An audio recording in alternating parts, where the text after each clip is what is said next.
Let this be a reminder to you all that this organization will not tolerate failure.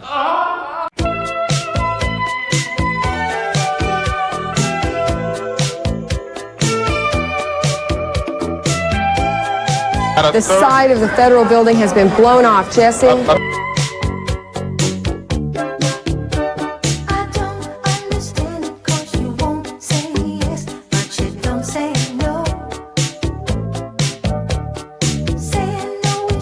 They believe they were part of a CIA project called MK Ultra.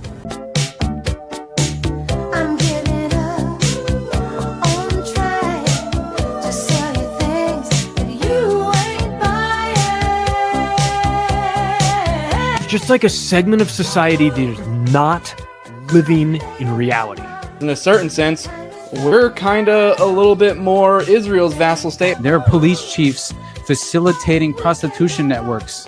Do you understand? It's all in your head. It's your move. What up, what up? Welcome to the Underclass Podcast with Austin Picard, myself, and my brother, Brad Binkley from the Propaganda Report. If you didn't already understand or you weren't aware of the fact that Brad and I, obviously, we do a paywalled show together called Whatever This Is with me, Brad, and Sam, obviously, Sam Tripoli from Tinfoil Hat. But I will say, man, it's been a while. I've been wanting to get you on so I could just personally pick your brain a little bit. I've been seeing a lot of your recent coverage regarding Epstein specifically, and then just our conversations, obviously, on Whatever This Is. You pique my interest all the time and are our fourth co-host. Martin Seligman.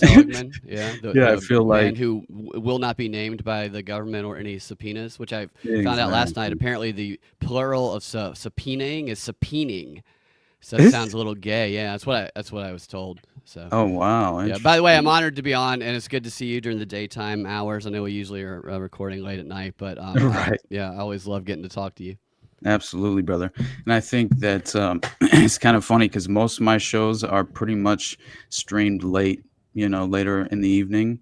And for me personally, I feel like my brain is functioning at a much higher level earlier in the day. So it's a little bit of a struggle. At times I'm like, and then also if I'm prepping for an interview or something, I'll just over prep all day. Dude, and if you have enough time, I'll do the same thing, and I'll think I'm not ready yet. When I'm like I've way too much information that I vomit on the people. 100%. That's exactly what happened, and then I wonder why I feel schizophrenic. Right? I have. I feel you, dude. Mm-hmm. Yeah. But anyway, you already know I got nothing but love for you, brother, and your show specifically, the Propaganda Report.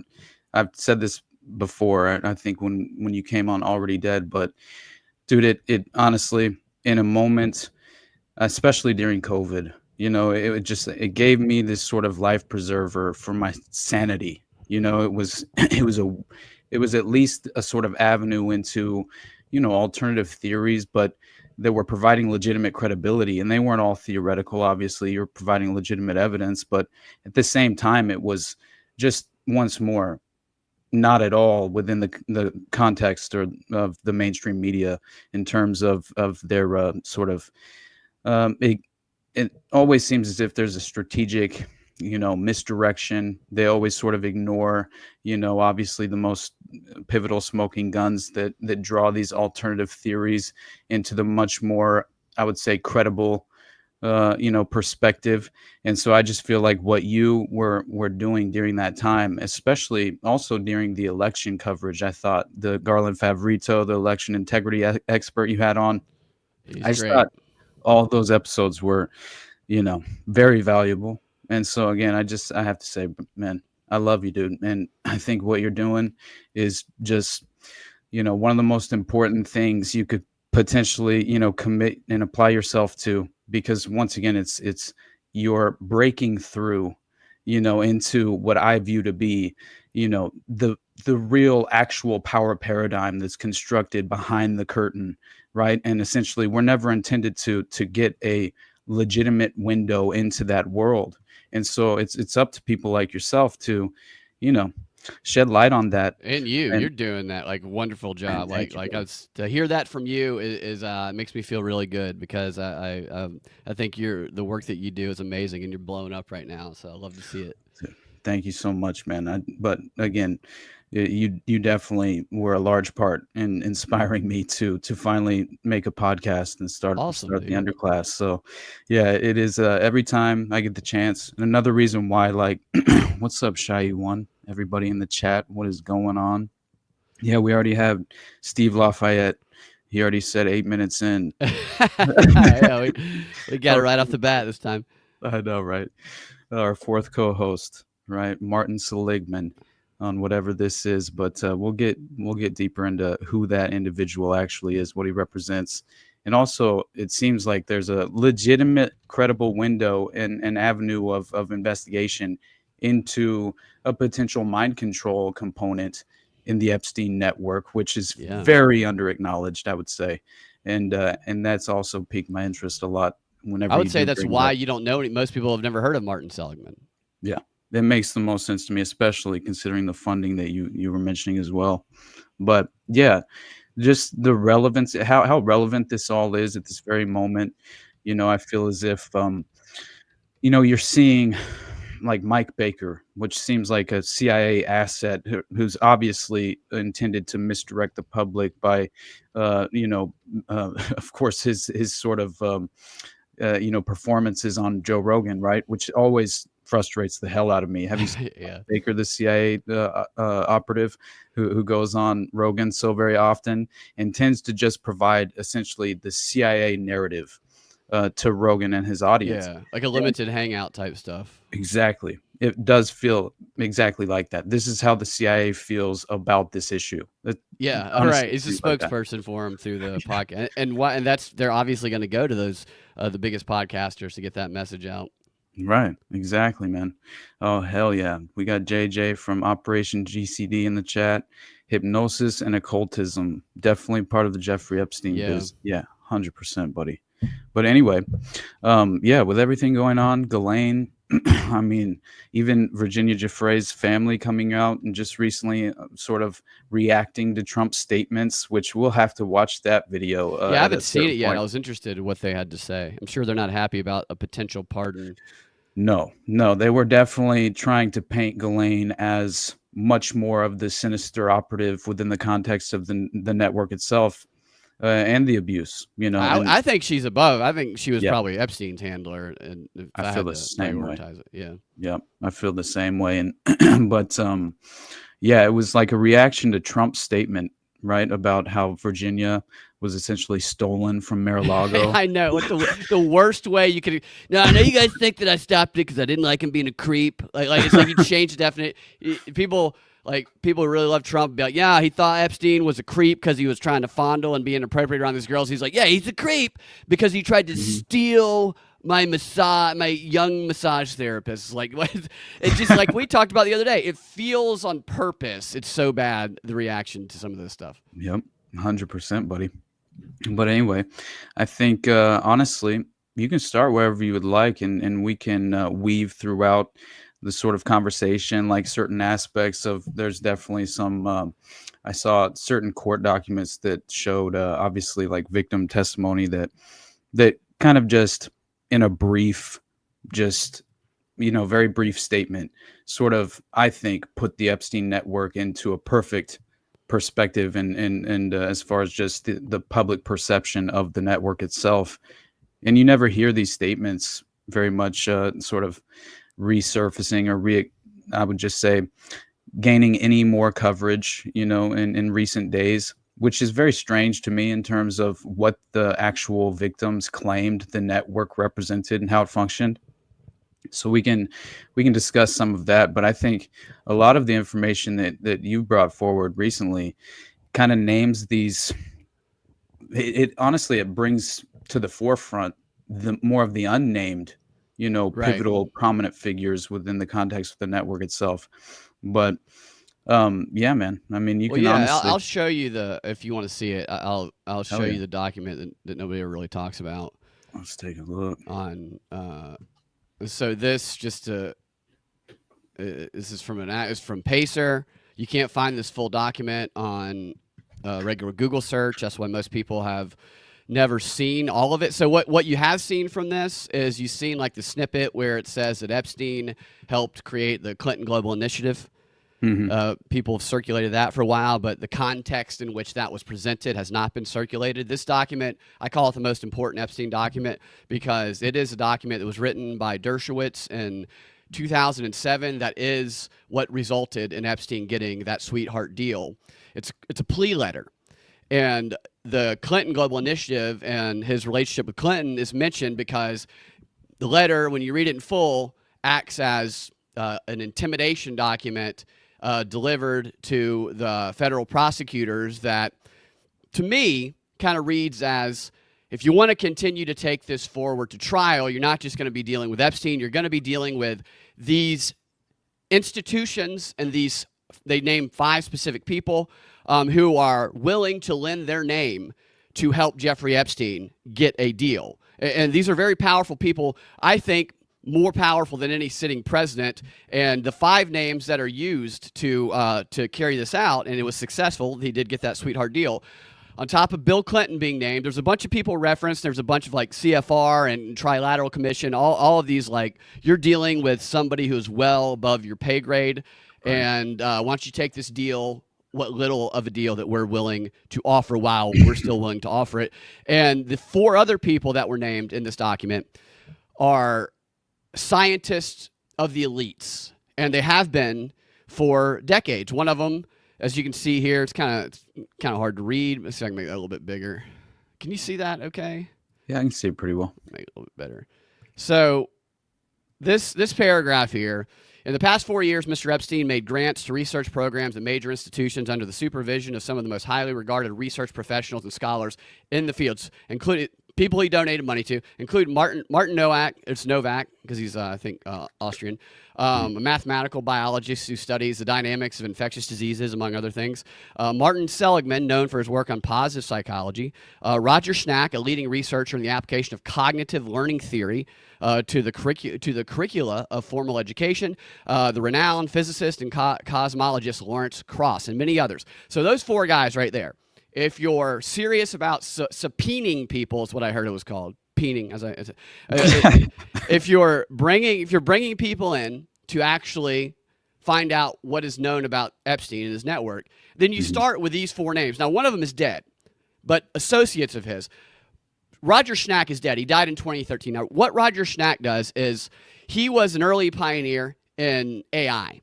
And he developed AI training simulations for the military, for the Department of Defense, for DARPA. He worked on a lot of classified projects. And you'll see this theme of these people working with government and the government funding the same projects that Jeffrey Epstein funded, which is why I think they can't expose their connections, because they would be exposing themselves.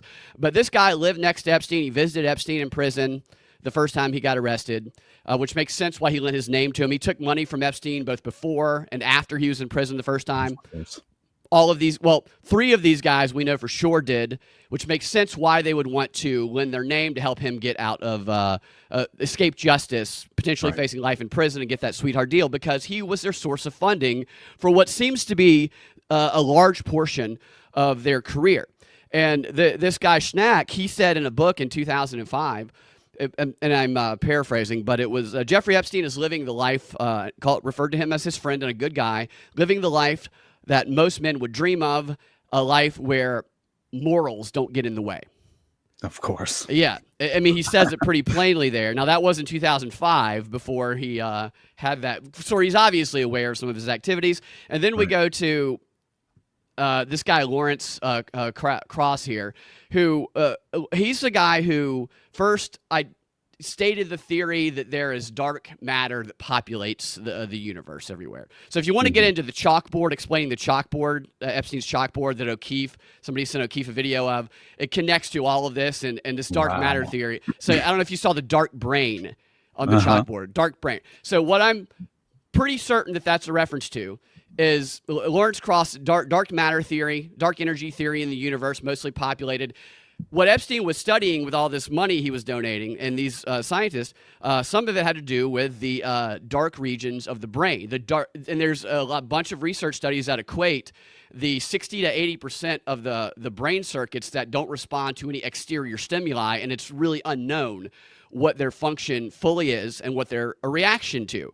And so I believe the dark energy or dark brain is a reference to that parallel between the dark energy in the universe and the dark energy in the brain, with the structures being similar and having that unknown stuff. I think he was seeking ways to evolve themselves, really, because a lot of the research is about the evolution of humanity, or it gets to the transhumanism thing. And all of these guys had research that were kind of directed towards mass manipulation to kind of coerce the public into doing what they're told by the elites, for the purpose of these elites being able to evolve the human race, and which I think starts with themselves.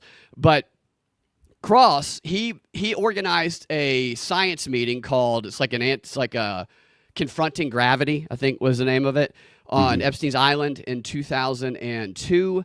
And they had Stephen Hawking there. There was a couple people who they didn't name, but it was people from CERN who were there. Wow. And he describes all these. He does describe girls. He doesn't say their age. But a few years later, or actually a year later, Epstein started the Origin Project at ASU, Arizona State University, and then he put Cross at the head of it. And the purpose of this organization was a celebrity scientist symposium, where they'd bring all these, like Neil deGrasse Tyson, they'd bring Stephen Hawking and all these other celebrity scientists there to push onto the culture the idea of anti-religion, anti-God, trust the science.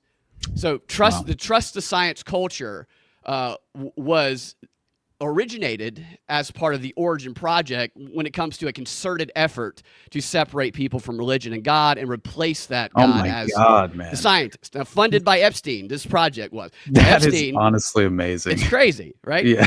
And so, because the whole thing about these people who are trying to manipulate and brainwash people is, and I always think about Kingpin and Daredevil in season 3, when this guy's just an FBI cop who Kingpin, he wants to take over his life and use him as a weapon. He ends up being Bullseye. And Kingpin's like, I need to be his North Star. And he breaks down his entire life, like kills his girlfriend or his love interest, and he leaves them just wondering who to follow. And then he inserts himself as that leader, that North Star. And that's what I feel like this project was an attempt to do when it comes to the scientists. And moving on to, well, he took money before and after, and he let Epstein have the run of the campus area that he was in control of up until 2017. After Epstein got out the first time. And he said after Epstein got out the first time, when he was asked, he said, my relationship with Jeffrey Epstein has not harmed me. It has uplifted me. Interesting. And then he got accused of sexual harassment for grabbing a titty randomly. He ended up getting his program eliminated in like 2017, 2018. And he was, at least minimally, he was scrutinized and shamed publicly, and reputationally he was harmed. So, because there is a theme here where 3 of these guys have been harmed and 1 of them has not. And moving up to Martin Novick. So that guy still works at Harvard, but he was the head of the Harvard program for evolutionary dynamics, PED, as I believe you pointed out. Oh my God! During the which Epstein funded also in 2003 with a $6.5 million donation. With a caveat that this guy, Novick, would be put at the head of it, because Novick is somebody that Epstein had been funding since the 90s and also continued funding until 2018. So also took money from Epstein before and after. So you see why these guys are willing to lend their name to a document to help this guy, which also begs the question, why hasn't Bill Clinton ever been asked specifically why his name is in a document that helped Epstein get the deal? That's the question people don't ask about Clinton. It's not he helped fund the Clinton Global Initiative. It's why is that fact? Why did you let that fact as a former president be used to help him escape justice? Is a question that hasn't been asked.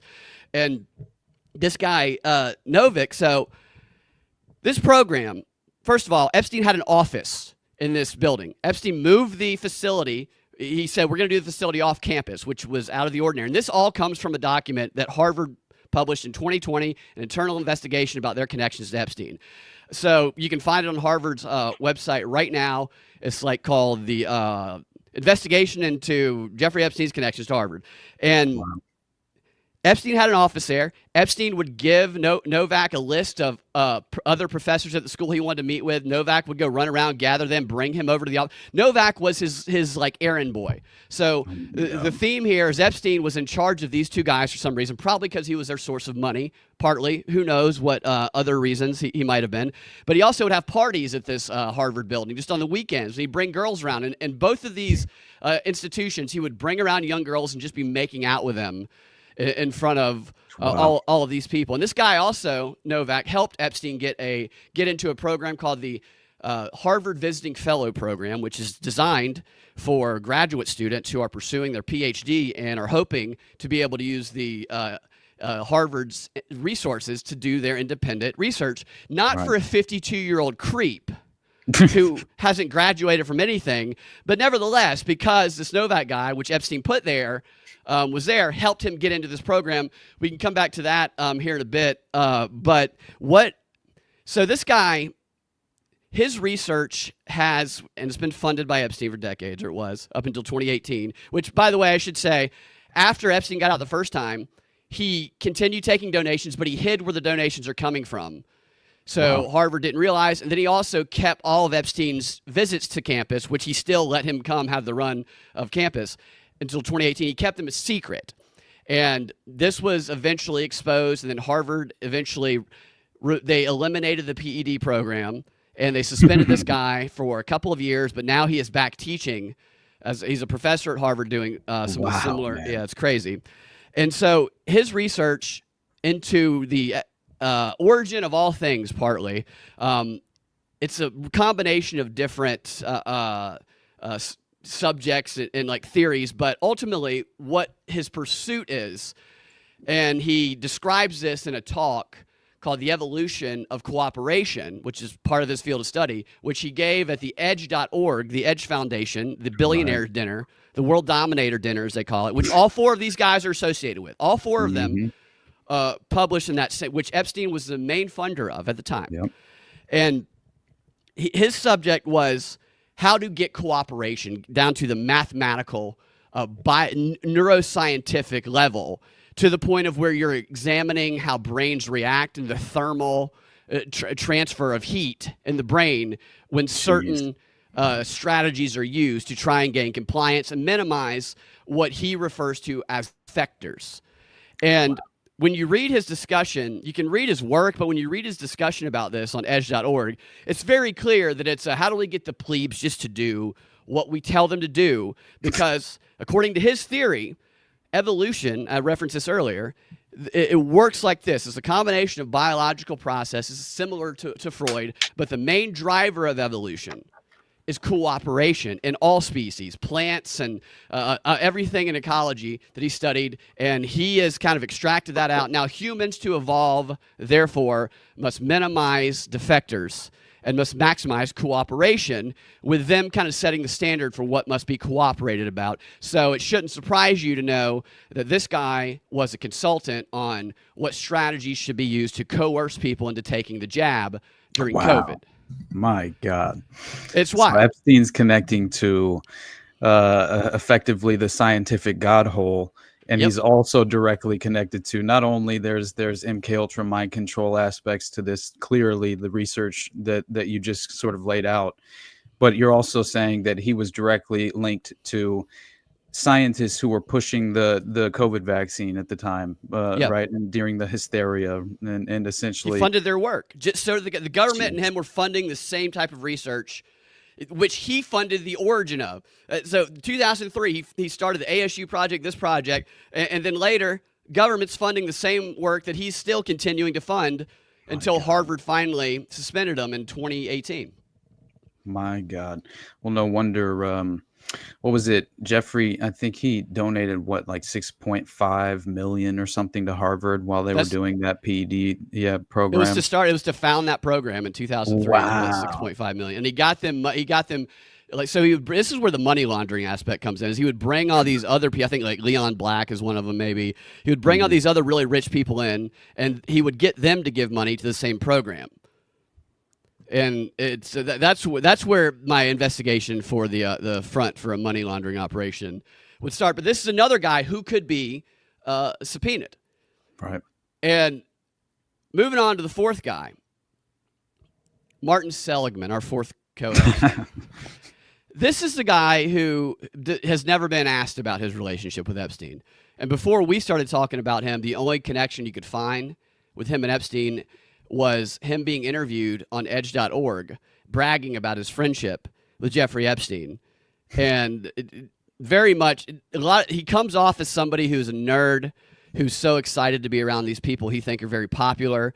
And there's quotes from him at one point in time talking about how scientists, psychologists are going to be the new rock stars and celebrities, which is interesting because that other ASU Origin Foundation was designed to put scientists as rock star celebrities that people followed. And this is a guy who very much seemed to want to be in the spotlight, but it's also somebody who has been a scientist for the elite since at least the 60s and the late 60s and 70s, when he was doing research at University of Pennsylvania to discover the theory or posit the theory of learned helplessness. He was torturing dogs at UPenn around the same time when declassified documents reveal that there was MK Ultra research going on at UPenn. So he pioneers this research here, and he's credited for discovering the theory of learned helplessness. This theory, you fast forward to just after 9/11,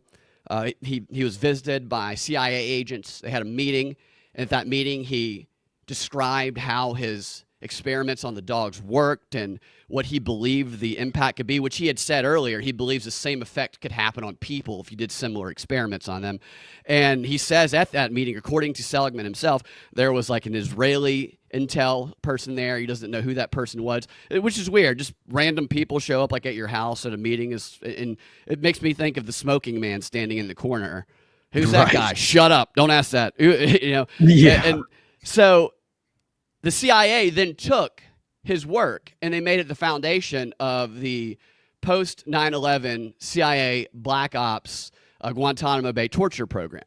Oh my God. This guy. The enhanced interrogation techniques, Brad. Right. It's not torture, Brad. No, just treat them just like the dogs and they will. Right. Yeah, it's not That is torture. so ridiculous. It's no wonder so, Peter Thiel's running his fucking mouth talking about how he would like to confirm for us, just the same as Mike Baker, right? Yeah, right. Just so everyone's aware, all the spooks are uniting in this false narrative and attempted misdirection. But what did Peter Thiel just come out and say? He comes out and he says that he would like to confirm that Jeffrey Epstein was not involved with American intelligence. He was involved with foreign intelligence. Right. And of course, Epstein invested $40 million into Thiel's Valor Ventures. Right. And wasn't that the fund or capital fund that he since apparently it's appreciated along with Epstein's estate to upwards of $170 million. It's right. A good investment is what it turned out to be for both of those guys. I'm sure it has nothing to do with the fact that Peter Thiel is clearly a vampire. Dude, he's always sweating and he's so weird looking. It's just like, yeah. And I mean, he's so entangled. Like these guys are so entangled with the government and with Epstein that I think it's especially when they're still in these positions of power and influence. Like the Harvard professor, you could argue that that's not as powerful of a position, but when you look into this guy's background and you know that they rely on him on so many things like the COVID recommendations and all, there is a level of influence there still. But this Martin Seligman guy they have these rankings for most influential scientists for these academic rankings, and Seligman is right now at 82 years old considered to be currently the most influential psychologist in the world because of his behavioral modification work throughout his career, which, as we just highlighted, he's consulted with the CIA. He's worked for the DOD. He's had over $100 million worth of military contracts, which I'll get to in a second, because after his learned helplessness research helped the CIA with a torture program in 2003, as we saw in that document. His new type of work, positive psychology, which is what it references in that document, was funded by Epstein. All of these things in 2003. Interesting. That's the year that he put a lot of that money into these things. He was clearly starting some initiative. Epstein was with all this money he was putting into these various programs. I don't think it was just laundering and embezzling, and I don't think it clearly was. He was a key financier in helping facilitate aspects of the network that also allowed the plausible deniability for the state. I mean, essentially, although because it's essentially a private sector cutout, but in a certain way, right? But I don't know. It's like he's directly being funded by the state. I mean, this is all coming from the DOD, right? I mean, that's what it seems like for the vast majority of it, if not from the criminal enterprise. It's crazy. I mean, DARPA, the DOD, the Army, the CIA, all of these programs, they're all in bed with the same people that are in bed with Epstein.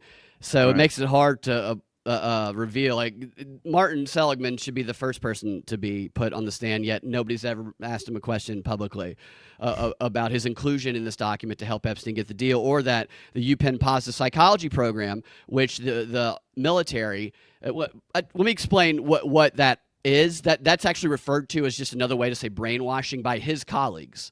Right. And so I went through some of the psychological resiliency tests. I read through a bunch of them that he gives, and it gives you you get a virtue score. Everything is about collecting data. And he bragged about this is going to be the first experiment he did after getting government money. It's going to be the biggest data collection, personality profiling that's ever happened. And he was very excited. Dude, this leads directly into social credit scores. I mean, right? Yeah. I mean, doesn't that sound exactly like it? It's exactly what it leads into. And what his current research is speaks directly to that. So he helps Epstein. His name is dropped there. Then fast forward. So that was 2007. And then in 2009, he gets a no-bid contract. $31 million no-bid contract because the military said he's the only guy who could do the job, even though there were other red flags available, right? If you get a no-bid contract, you're a spook. There's no doubt in my mind. Especially when there's other options available that aren't considered.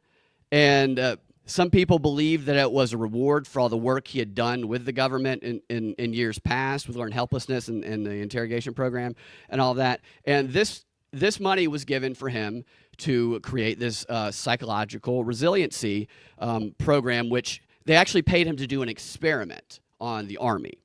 And at the time and still, this experiment was widely considered against the Nuremberg Code because the Army soldiers didn't know what was going on. They didn't have a chance to. They weren't informed consent. They couldn't back out of it. They had to do it, and they were guinea pigs. And what it did was, primarily, is it made it easier for them to overcome the psychological resistance to killing. So it made following the orders of their commanders virtuous, which included the killing. And it made that it would do part when you read the questions, it's it's framed in a way where it's the wrong answer is, would you ever hesitate in if there's combat, if your buddy's dying? That shouldn't stop you from going in and getting shot. That kind of stuff. It's designed to make people who'd already been through a combat tour to not let PTSD stop them from going into the fire again because it's the virtuous thing to do because their authorities are telling them so. And it frames. And it's crazy when you read through the actual test because they give them a test to gather data about where they are, about how manipulatable they are. So the more psychologically resilient they are, according to them, the higher the score, then the more compliant. And the more that they will follow their authorities, and the more they question, and the more they're reluctant, the more of a problem they are, the lower their psychological resilience score. So then they have to either get rid of them or create programs, and then you apply this to the policy world, which they want to do. It's the same thing in society. So he's brainwashing soldiers into going to get themselves killed because it's the virtuous thing to do, because their authorities told them so. And then he gets like not 70, like 100 more million throughout the years to continue doing the same thing, still using this program in the military. And then you fast forward to today, the position he's in today as the head of the UPenn Positive Psychology Center, originally funded by Jeffrey Epstein, ultimately given over $100 million by the military to brainwash soldiers. The head of the America's brainwashing industrial complex is what I call this guy. He is right now conducting a DOJ-funded world happiness experiment. Shut the fuck up. Oh my God. They used to call him Dr. Happy in the military. Dr. Happy. It's the most Orwellian thing. It sounds like the Prussian model on steroids. Like it's crazy. Utilizing sophisticated techniques of mind control, but now in like this global sort of paradigm where they can kind of, I think there are more ways than one in terms of controlling in various ways. I would say just mind manipulation. I think that not only could you go to the technical, I think sophisticated techniques of EMF and ELF and these low frequency waves that they apparently can program you with subliminals as you're asleep. And essentially, they even claim that certain local police departments have this technology at this point, and that they could just park outside your home and deliberately target you. And so that in itself is fascinating. They already have the mass surveillance dystopian aspect of being able to get a full rendition, and they can see through your walls, man. They can see, you naked, having sex with your wife. Like, they can see all of this if they would like to. And that is what is, honestly, it's fascinating that people aren't more aware of the capability of the local police departments and this dystopian tech that they've been allowed to utilize. Now we're going into this biotech, a mass surveillance system that is perfectly waiting in the wings to be implemented throughout the course of this administration, it seems. And yeah, so I don't know. That's fascinating to me. But you see on Twitter right now, it was like yesterday I saw there was a clear attempt at trying to kind of control the narrative in terms of this sort of internet real ID, right? Claiming it's an inevitability. This is a social credit score. This is 100% going to be the KYC, know your customer verification process for your online access. I honestly believe that at this point. Totally, right? dude. And the work that Happiness Project, what it's doing from my my base understanding of it is it's gathering all this data from social media, and it's analyzing like linguistically all the words and postings and the reactions for the purpose of globally creating psychological resiliency scores, just like they do in the military already. Again, with the higher your score, the more compliant and you're conforming, and the lower, the more of a problem that you are, then policy can be used, can create it around it to deal with you. We know he's been an advisor for the DOD and the CIA, so they've already done some of that stuff. And he's right now doing that work, that's brainwashing, that's identifying and then cultivating policy to brainwash the public. I think that's why nobody's ever asked Martin Seligman why he helped Epstein get that deal, or why that brainwashing program that was founded by him, why he took that money. We don't know if he took money afterwards, but one of my questions would be, did you continue to let him come to UPenn and give you all that money afterwards, just like everybody else, just like these two other guys did? Were you as aware? Because those two other guys had a similar situation. It's hard, unless he explains otherwise. My assumption is going to be that he had the same type of situation going on with Epstein. And a reference to what, so here's this chalkboard to something you said a moment ago. The Epstein chalkboard that somebody sent O'Keefe. Now, it's kind of hard to see here, but we already covered dark brain. And there's also another study that Novak did, another guy Epstein funded, that talked about the portion of the brain that if you damage it, it makes people more cooperative. And that part of the brain, based on my research, is sometimes referred to as the dark brain. So that could be another reference to that there.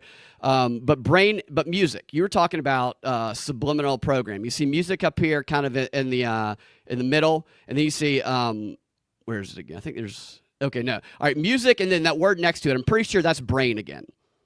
I think he just wrote it to the side. Now, going back to this document. You see at the bottom here, another thing he funded, Harvard Medical School's Institute for Music and Brain Science. Wow. So with everything geared towards manipulation, and we know the power of music and sound. My speculation is that is going to fall into a similar theme there. And switching back to this, I'm going to blow through that real quick. So Epstein, when he was part of this program, this visiting fellow program that Martin Novak helped him get into, he said on his application that he was there to, this is on the Harvard website, on that investigation, said that he was there to study the, how do you say it? The reasons behind group behavior, that how other people can act as social prosthetics to augment our cognitive abilities and help us regulate our emotions and serve as an extension of ourselves. And he wants to understand how the brain allows such relationships to develop and how those relationships in turn take advantage of key properties of the brain, which he then says to conduct this research that he is a 52-year-old man says he's doing at Harvard, which he says he's going to be doing with Martin Novak, the guy he's funding. He needs an MRI machine to see the thermal imaging change of these test studies. And then he also says in his second application that is he needs to be accepted to the program a second year, which was in 2006, because he is further attempting to find a derivation of power in an ecological system that would include variables for reputation, trust or awe, and the inherent strategically diverse tactics of deception. So how do you use all these things to gain power, including deception? Then we go back to this chalkboard. You see power on the left. You see FIN is financial. Then you see PHYS, that's physical, and then intellectual, and then political power. So that's all a reference to what he claimed to be studying at Harvard. Up here is plants. Now, that could be inserting people in situations. I think he's talking about ecology, because Martin Novak, part of his study, studied cooperation in plants. And he applied what he learned to humans. I'm not sure I think that says truth and wealthy, but I'm not sure. Then you have deception, and then you have mirror and face. Now, mirror and face is a reference, and you can find this on edge.org, where Martin Novak is saying one of his strategies for manipulating people into cooperating with you is you need a mirror and a face, is what he says. It's reciprocity. When you play multiple prisoner dilemma games, and which that's what he does, and he does these different strategies of prisoner dilemma to gain cooperation. You do the same thing. You just mirror the last thing that the player, the test subject did, because they will see themselves in the mirror. They will see their own face in the mirror that you are holding up against them. So you pretend to be like them. And this is like Edward Bernays' wet dream right here, where you see all these people put in front of different demographics of people that we think they're like us, because they're great at playing that role. And that's what I see in mirror and face there. And then down here, you see time and delay above dark brain. Now, that's time delay is something that Martin Novak has. He mentions it 37 times in a government, I can't remember which department, but a government-funded and Epstein-funded research study that he did into the subject of gaining cooperation. And time delay is another strategy. He says in it that if you force people to make a decision quickly, they will cooperate. If you give them time to deliberate, then they will defect. And that's just the basis of one of the studies.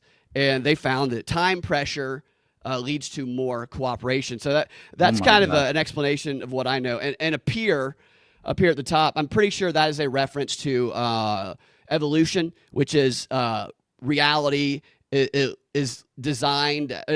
Appears as though it were designed, and what I mentioned earlier is he believes cooperation is going to lead to the appearance of evolution. That's my theory on what that one is. All the others, though, you can look to actual research documents to see where these words come from. But my God, brother, it's crazy. That is honestly, is that just vomit on you? Dude, that's fascinating though. That's extraordinary information, honestly, and it's so much of that. I've never heard that put into context the way that you just provided it and presented it, and I think that is by design, right? That it's much more the focus and kind of, I believe the intention behind what is being prioritized for public perception and public consumption, to be honest, more than anything, is all deliberately being, produced by the modern Mockingbird media in more ways than one. And they're obviously attempting to misdirect us. And so I just think that the last thing they want us to actually focus in on is the potential state sponsorship, the state funding that is Absolutely. behind Epstein, right? And I think that what I you just agree. laid out proves that there was far more involved as far as the layered outcome of this operation. It wasn't only human compromise and sexual blackmail. I mean, it was legitimately getting into this realm of really like kind of neurolinguistic programming combined with right, it's just like biotech in many ways, right, which is very fascinating. And then to have this modern sort of connection to the vaccine programs and in more ways than one, providing and sort of implementing and achieving this mass cooperation and mass compliance. I mean, in this very current environment we reside in, does that not seem like one of the top priorities Absolutely. in terms of the agenda playing out? Yes. My God. Absolutely, dude. That's It seems just like so the crazy. ultimate pursuit is what it seems like. It honestly does. And especially if you see sort of the direction that we were heading in, it's the totalitarian tiptoe, right? And I mean, it's no longer gradual. It seems like we've been fast tracked and it's almost as if they're ahead of schedule.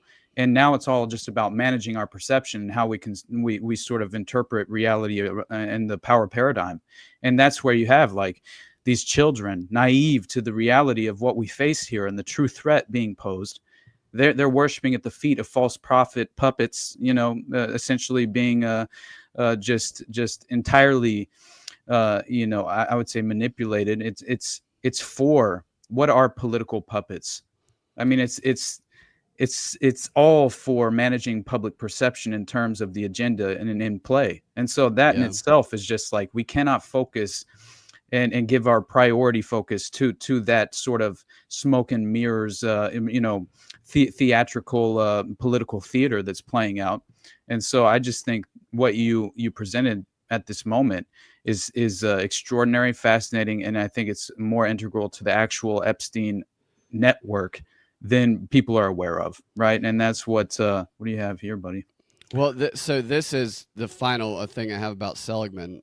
Oh God, that's is that Martin him? Seligman. That's him right there. I This get a article face this is from for a the few name. months ago. It says a new kind of AI copy can fully replicate famous people. The law is powerless, and it talks about him being at a dinner party, wondering how his legacy is going to live on. Basically, they're doing like experiments into capturing the knowledge of experts, so that knowledge can continue to live on and influence us after they're dead.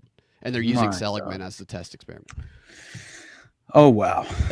Well, they're covering every facet that you could. Yeah, I mean, honestly, what did Put they him on the not- stand. If they're not subpoenaing this guy, then it's not a serious thing. That's No. been my proposition the entire time about all this Epstein story. Right. Yeah, this is this honestly, I think that again, there's more than just sexual blackmail at play if Ehud Barak is visiting your island, and some sort of Yeah. it's just like what are we talking about here?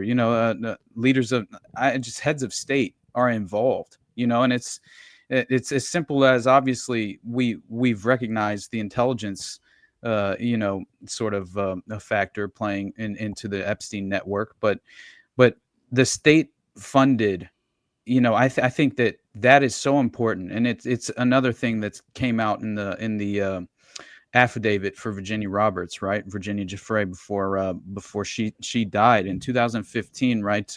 There was an affidavit that came out with what she had claimed, right? Her testimony was essentially, well, just her allegations and her explanation of the network. I found it fascinating and very important. What's up? Think, change, repeat. Oh, what's going on? Man, we got good people in the chat for sure. Nothing but love to all you guys. I hope you're having a good day.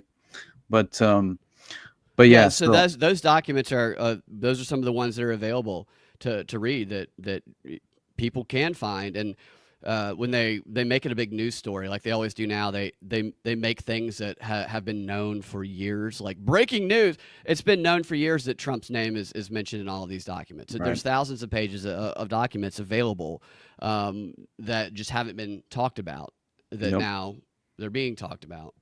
Yeah, exactly. And was it I think the DOJ even claimed at one point that they had 100,000 files on Epstein that they had verified exist. But yeah, it's very strange how much What reporting is a going on. file now? Now we have to get down to this. What I define know, man. file now?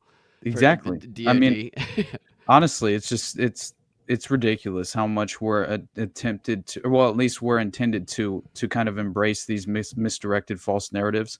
And there's so many that are being presented. It feels like it is sort of wherever you fall on the political spectrum, you're definitely being targeted with this sort of propagandistic, alternative narrative in an attempt, obviously, to misdirect us from actually asking the proper questions in terms of the network itself. And I think that when you are clearly being incentivized to ask, the more, I would just say, I think it's whenever you're considering like the sexual blackmail in terms of the identities of the individual perpetrators who are alleged to have been a part of it, it's always about the most famous names, obviously, because that's what Of course. garners the most attention, and that in itself, I think, is just kind of, it's allowed for much of the deception to take root in many ways, because people are so concerned about focusing on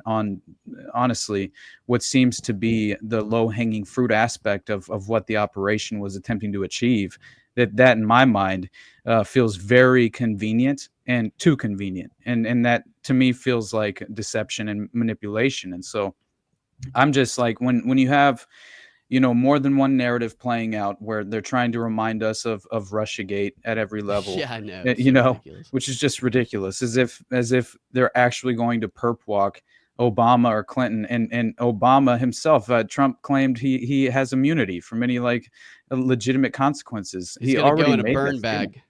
Yeah, bro, dude, that was so funny, right? Oh my God, when he was asked that question about burn bags, he starts. It was about Russiagate, right? And then he starts. He started talking about Epstein, which again is like, seems intentional.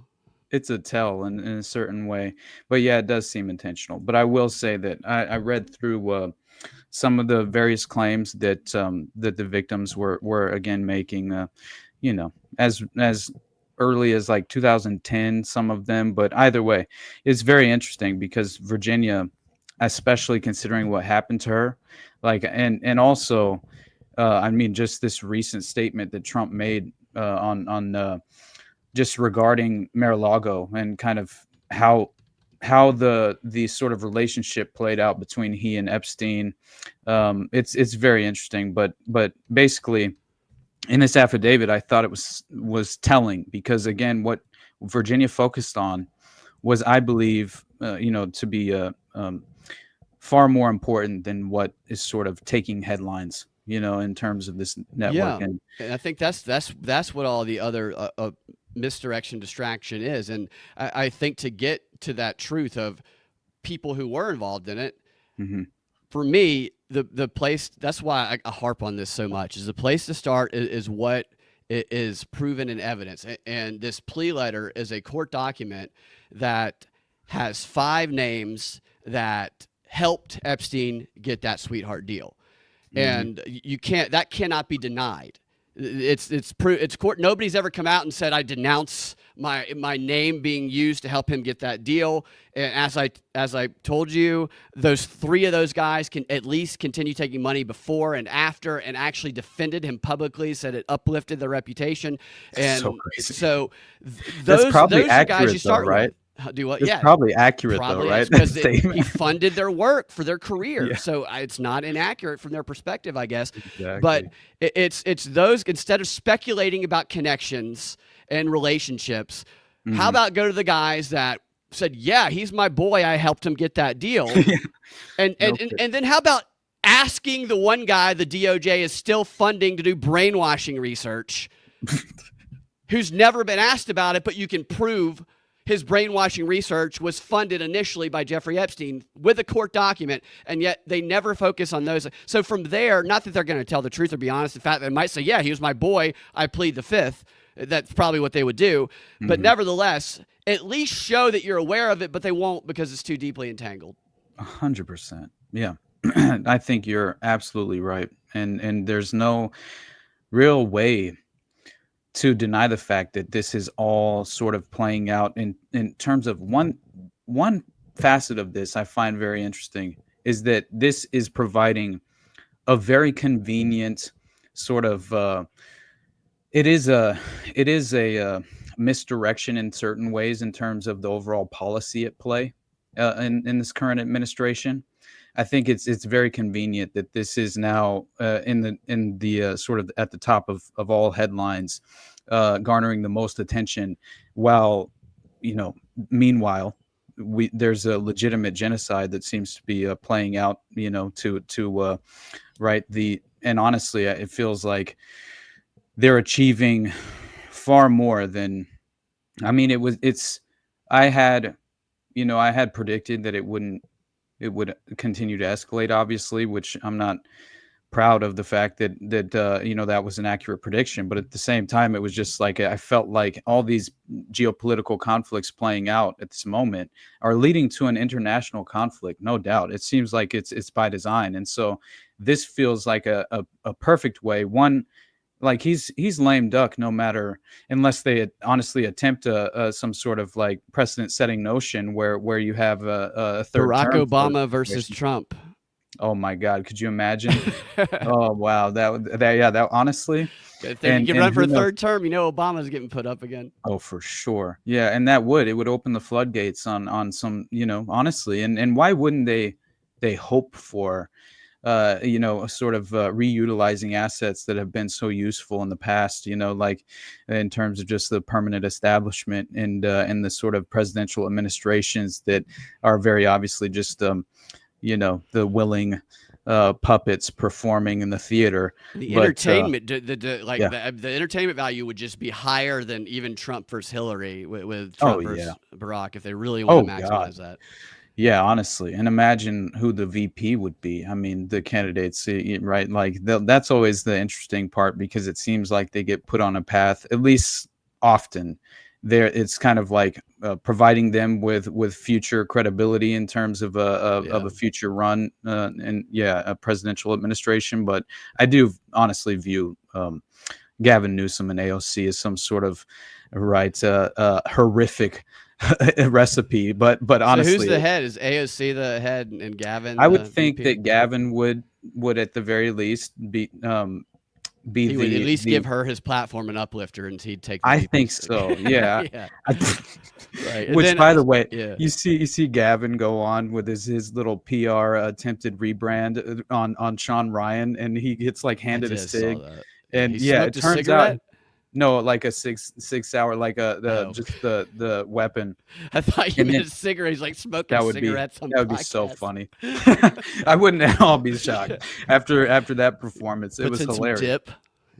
Yeah, honestly though, because he starts, and it was hilarious too, because they talk about the vaccine, right? And he tries to walk back certain aspects of his original position, very obviously in an attempt for the rebrand and to be more palatable for a wider, political audience. But at the same time, that cig that he was supposed to take back to California, that was a gift. That was obviously just for show.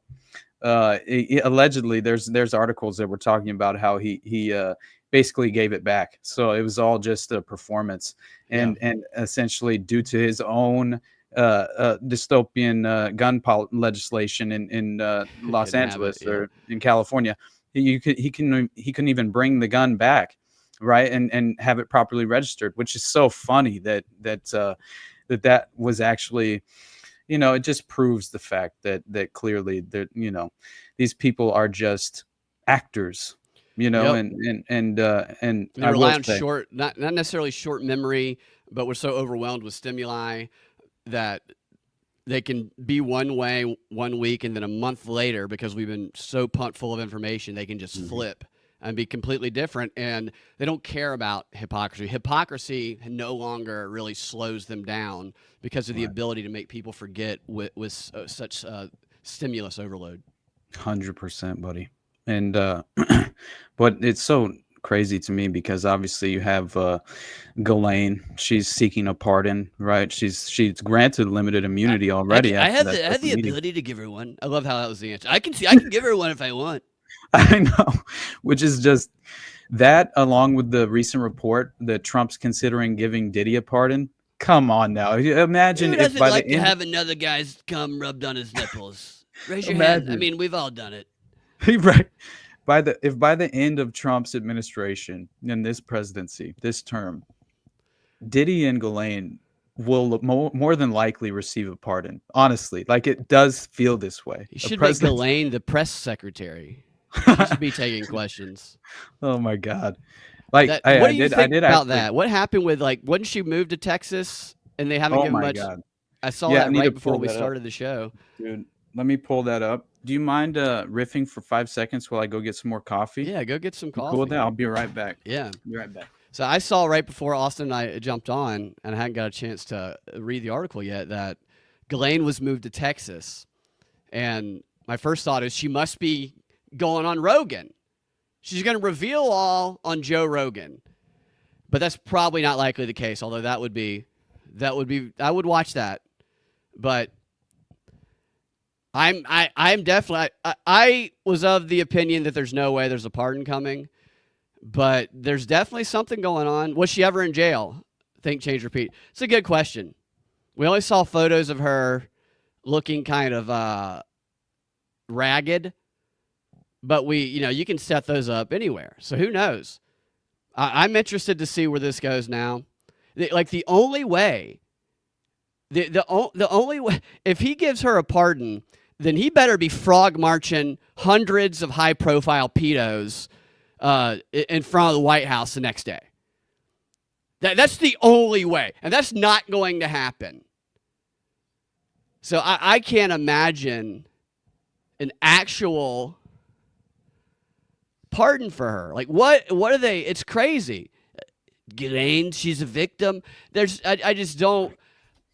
Maybe this is like, so sometimes they'll break things as stories that was like were naturally gonna happen. Maybe she was naturally going to be moved to Texas or something. Did you see this comment after you said that? What? Wow, that's crazy, Ghislaine. Okay. Have you ever tried DMT? Yeah, this is Joe Rogan asking her. Yeah.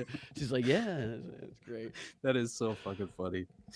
Anyway, I didn't mean to interrupt you, but No, you're good. I was just, coming off the top of the dome, as they would say. No, that was yeah, beautiful. I honestly think that prediction, it's not that far outside of the realm of possibility. I would think maybe not Rogan, just because of the implication. Maybe the girl who talks about blowjobs all the time that Kamala went on her show. Oh yeah, that would be honestly. Remember the name of that one? Who else? I mean, I can't imagine like it's not going to be any sort of Alex Jones type or anything. It's got to be some. What if you got a DM? It's like, Austin, Ghislaine would like to be on your show. Oh my God. Huge fan. Dude, I'm telling you, it would have to be some sort of like Lex Friedman type, not him. Yeah, that's right. Something sort of, maybe even a Tim Pool. Honestly, I don't know, and I'm not attempting to, I just feel like there are so many controlled assets within the alternative media landscape and these various platforms that clearly seem to have this ability to, in the most convenient moments, they sort of platform these individuals for rebranding purposes, for how the public views them. Yeah, and reputational laundering. That's what some of the efforts that these guys on the document, the plea letter, Martin Novick specifically, he was actively engaged in trying to help Epstein rebrand his image when he got out the first time, even lobbying Harvard before he had to hide the donations to put Epstein's website and his Patrick work Bet-David. on the Harvard website. Right. PED. That's another one. Or PD. Yeah, right. PED, excuse me. Mm-hmm. Yeah, PED. Yeah, but you're right about that. There's they can do these efforts. They have the money. They have the control of these. They think they have the control. It used to be easier for them, but to just create a whole new person out of someone. Honestly. Yeah, they said, by the way, that was what the Pottinger ultimatum or something. I think Johnny Vedmore did like a whole a pretty decent long form investigative article. I think there might have even been a series, but definitely an article that was called the Pottinger Ultimatum. Yeah. And the takedown of Jeffrey Epstein, and essentially was talking about how basically what he claims is that J. Stanley Pottinger, I think is how it's pronounced, but he was one of the head lawyers representing victims of Jeffrey Epstein. But he was also directly involved in the Watergate cover-up. Apparently, even Epstein hired that guy for them. Yeah, exactly. That's what they claim. Yeah, No, yeah. So you're under that same impression that this individual was clearly a CIA operative or a spook. He was definitely hired by Epstein. That's in evidence. Right.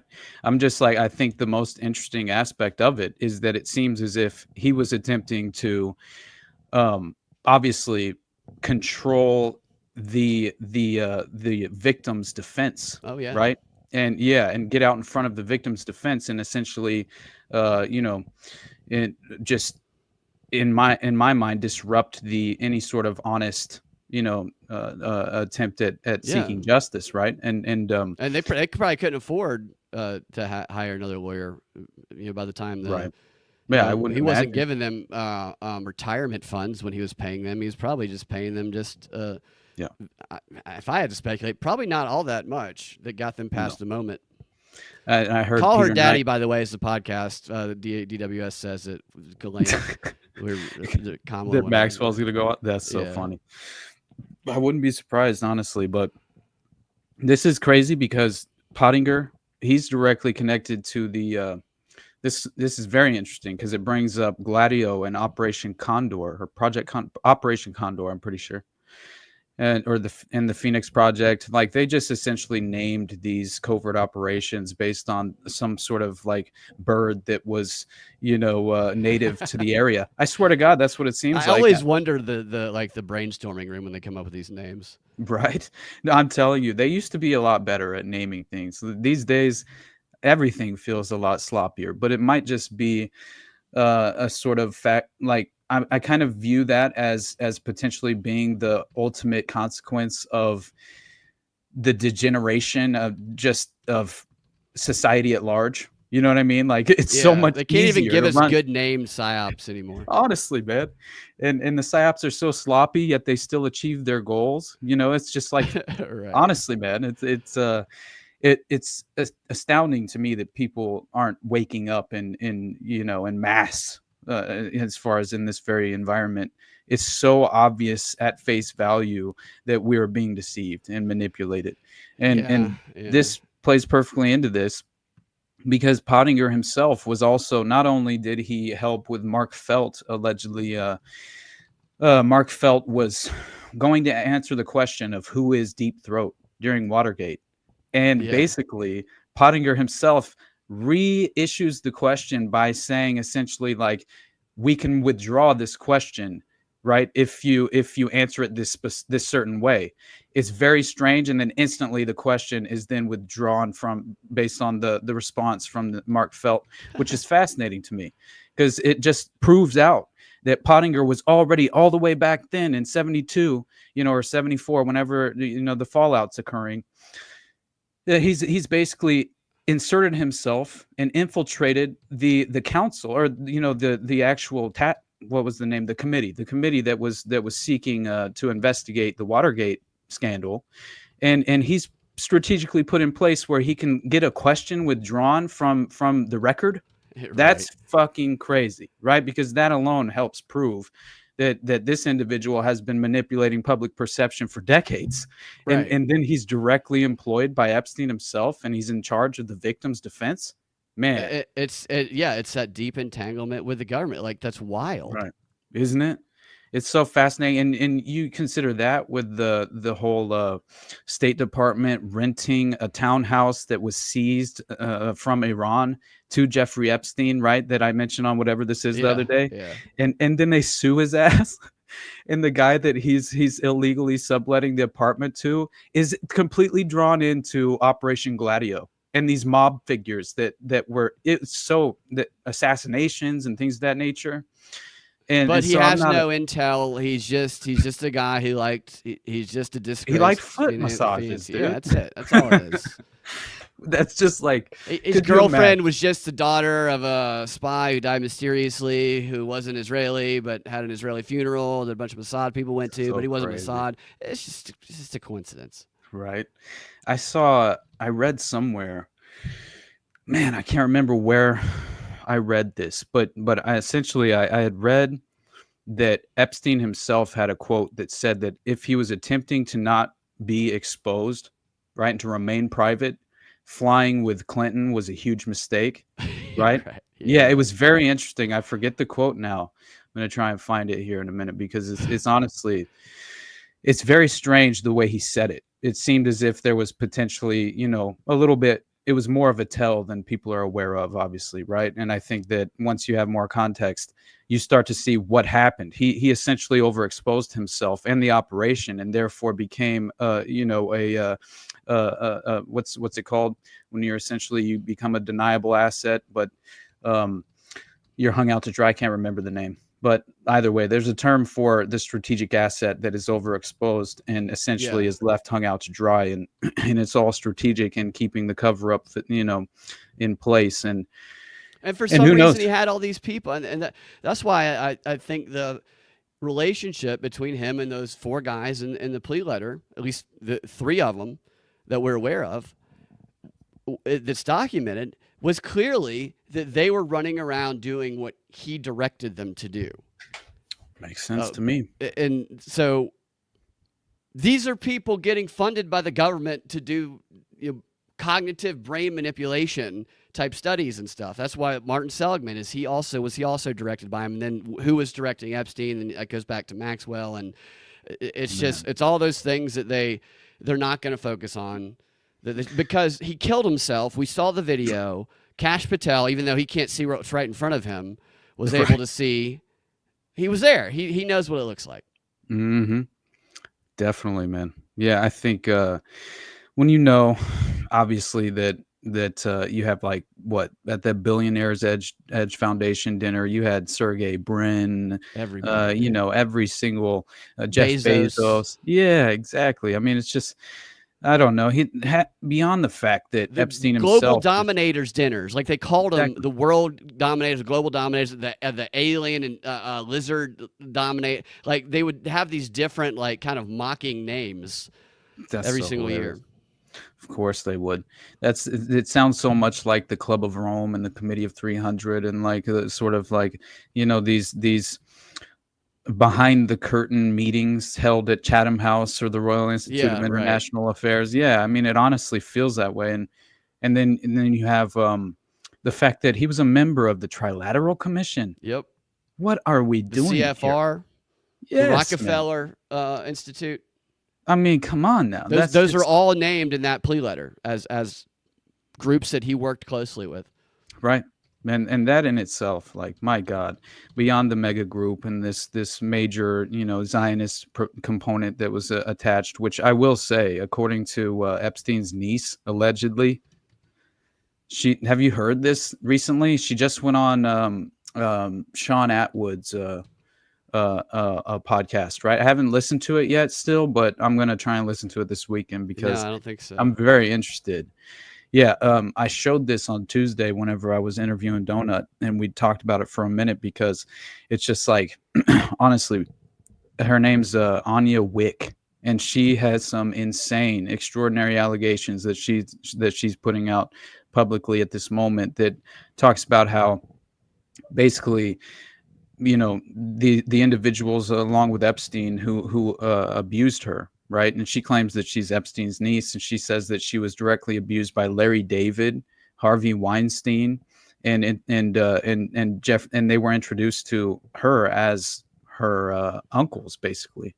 Right. Just as Jeffrey Epstein, and that she had experienced trauma-based mind control and utilizing LSD to fracture the mind and the neural pathways and disrupt the neurological pathways in the brain, fracture her mind into these alters for dissociative identity disorder purposes, obviously.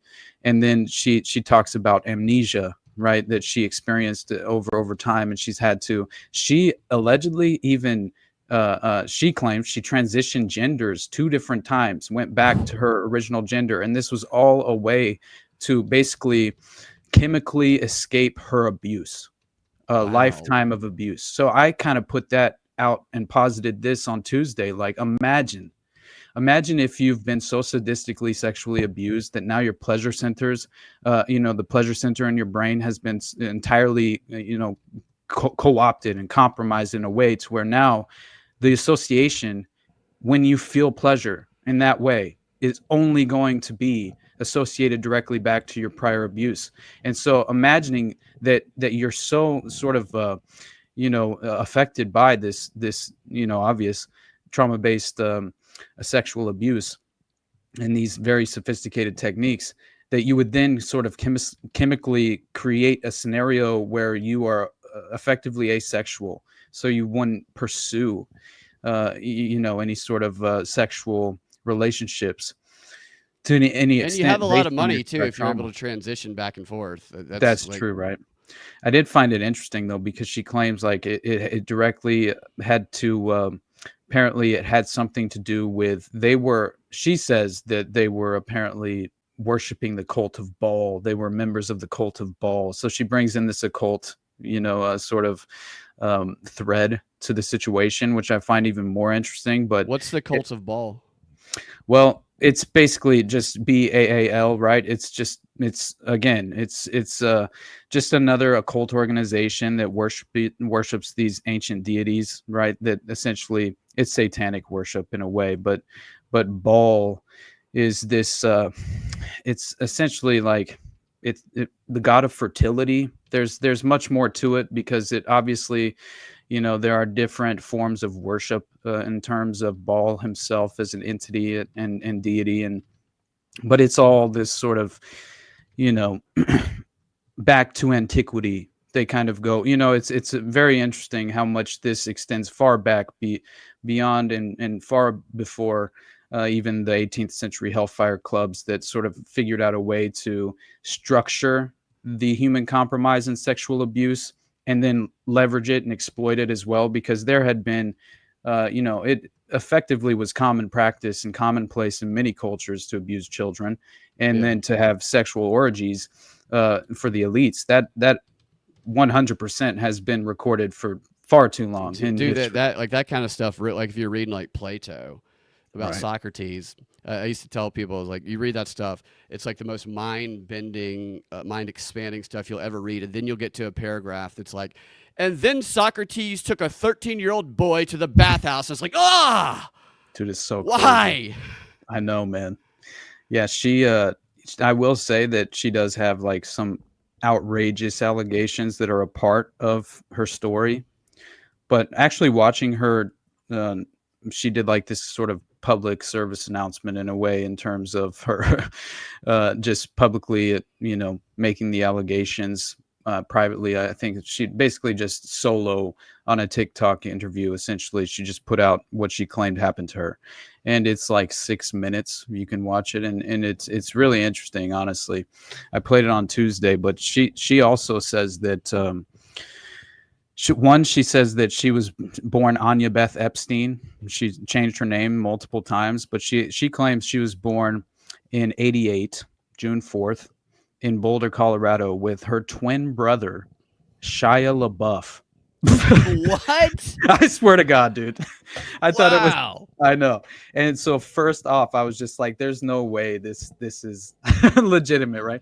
And then that could be a discrediting aspect there to if that can be disproven. I wonder if anybody's 100%. asked Shia LaBeouf or Larry David about these accusations. It was very strange because she claims that she had woken up because all the abuse would take place after she was essentially sedated, put into a state where she would effectively not even recall her abuse, and basically that she at one point she had woken up at one of these sex orgies that her own mother had helped arrange for her to be a part of and was present for the abuse. And she legitimately says that, and she was born to her father was apparently Stephen Bruce Epstein, and her mother was Shayna Sadie LaBeouf, who separated them and forged birth certificates as part of a ritualized child trafficking cult, deifying incest.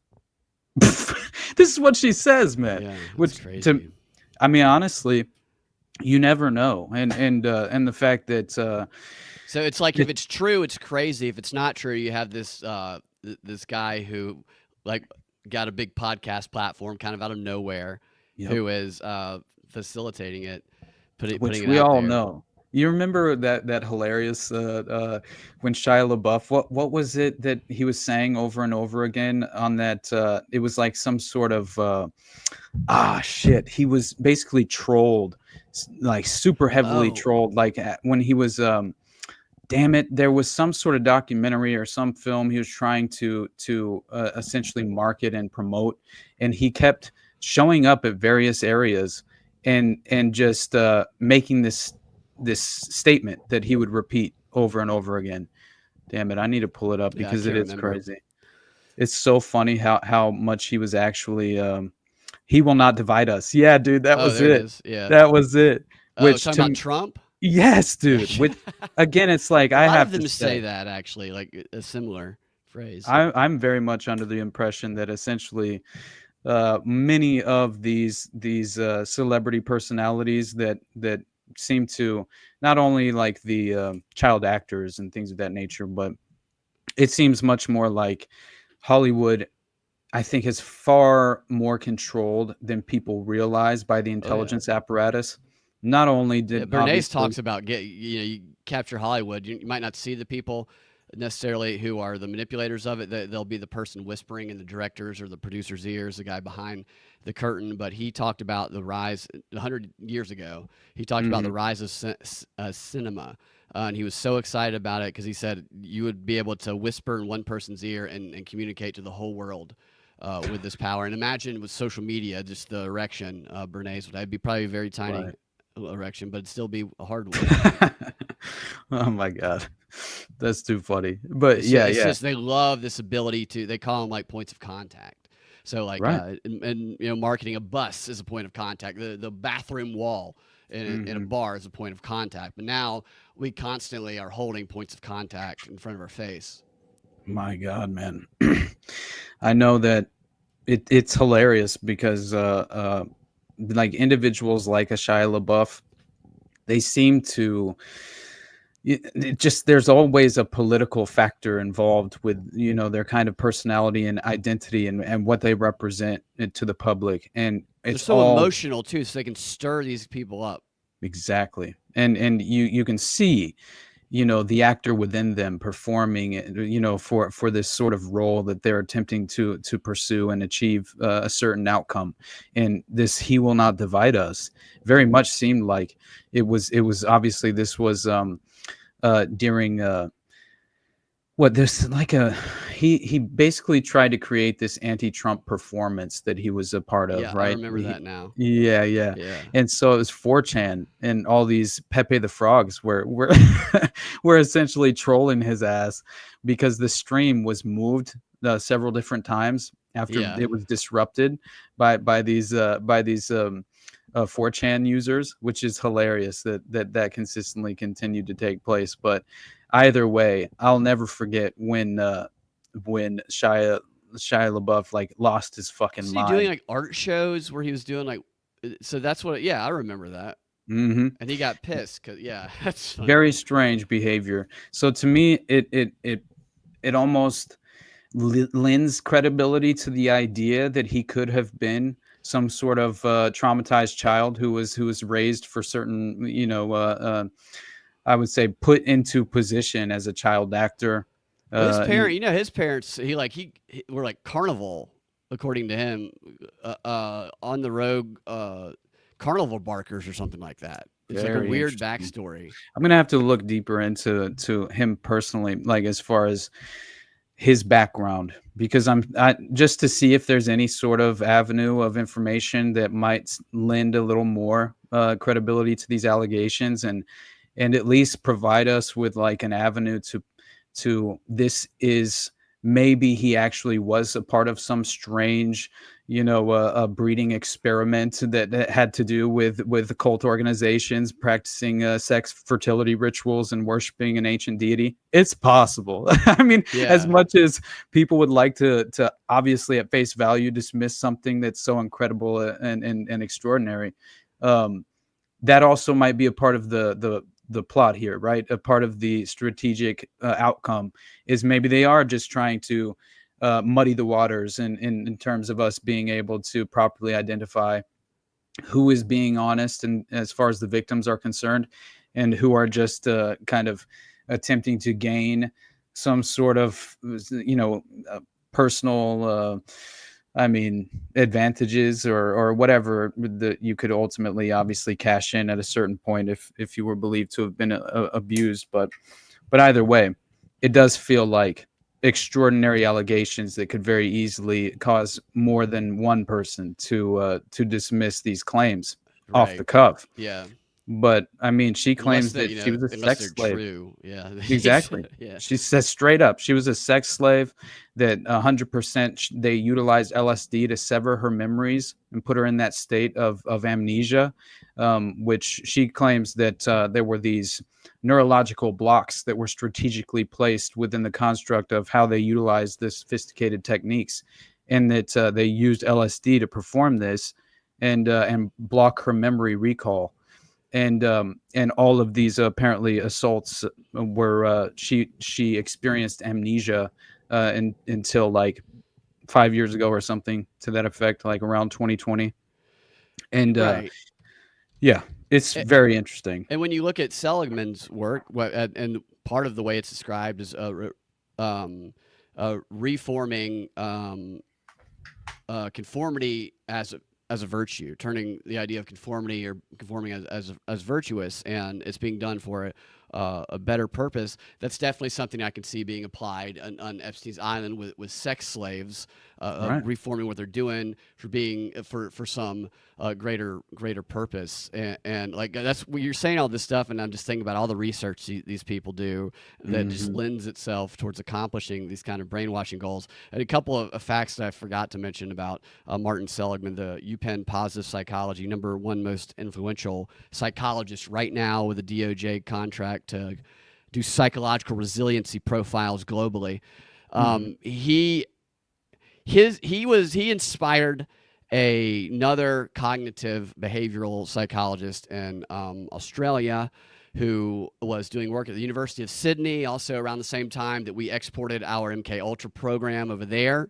Underneath the guy leading that program, who came from the CIA over here to work over there. And this doctor ended up writing the foreword to Martin Seligman's one of his books, I think in like 2008 or something like that. And this doctor ended up dying in Singapore in like 2014 under mysterious conditions.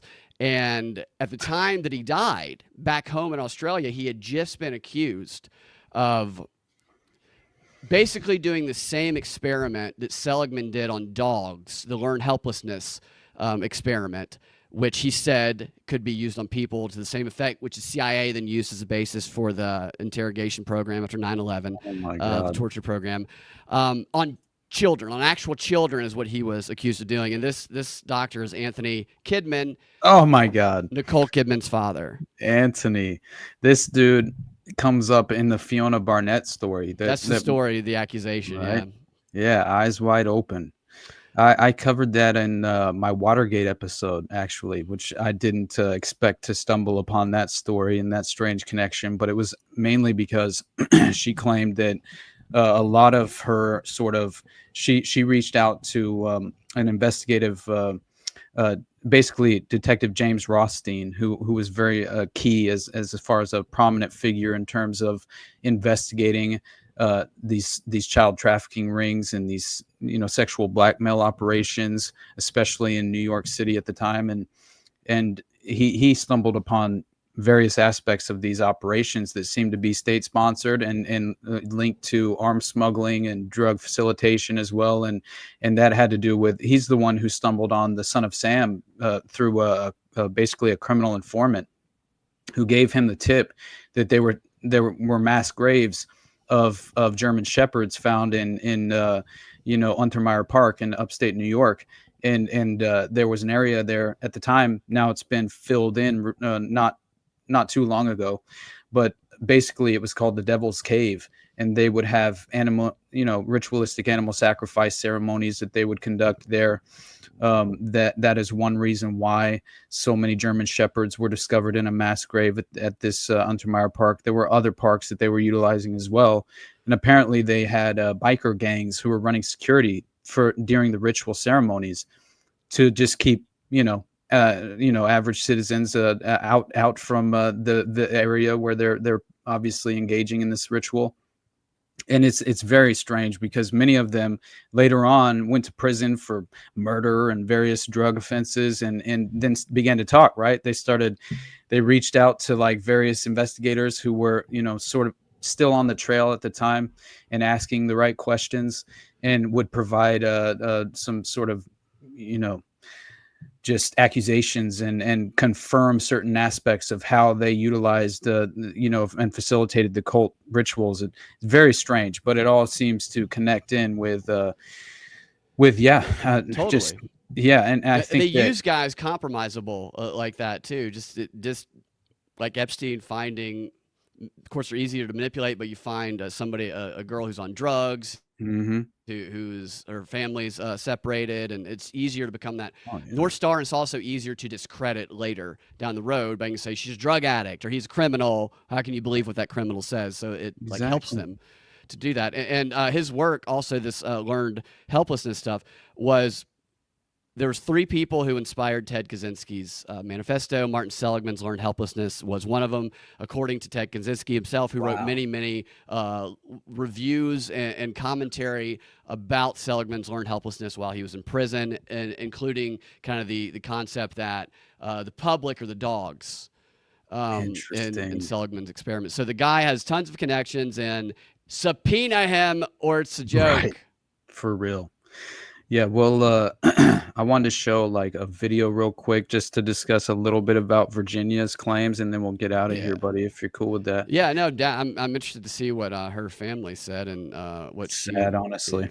All right. And who knows how, like, it's always a difficult task to kind of assess for yourself and discern who you can trust, especially who's put forward in the media spotlight and gains the most attention. I always feel as if it's for a purpose, and typically it's never to actually honestly in any sort of real integral way seek justice or pursue justice at any level. And no, never. It's never, in my opinion. Right. Really. I agree, man. I know. And but I will say just having these recent developments in terms of like even what the third person they claim now is they have CBS. They uncovered a jailhouse footage from Jeffrey Epstein's final night that reveals a previously unidentified third person the orange on blob? camera. Is that the orange blob? Basically, yeah. It's really fucking. That's all it described as. What's this orange blob in this headline? What was it, like an orb or something? Right. Is it like a Trump orb? And then it's like, oh, it's probably like another inmate. Yeah, I know. Honestly, that's what it probably is. But it's they just also hilarious. said in that, I think that article that it turns out, which I saw a former inmate saying this on a News Nation interview like a month ago, saying that that footage they showed doesn't even show the floor or something that Epstein's on. It has nothing to do with whether or not he could. I would not be shocked at all, dude. That's so funny.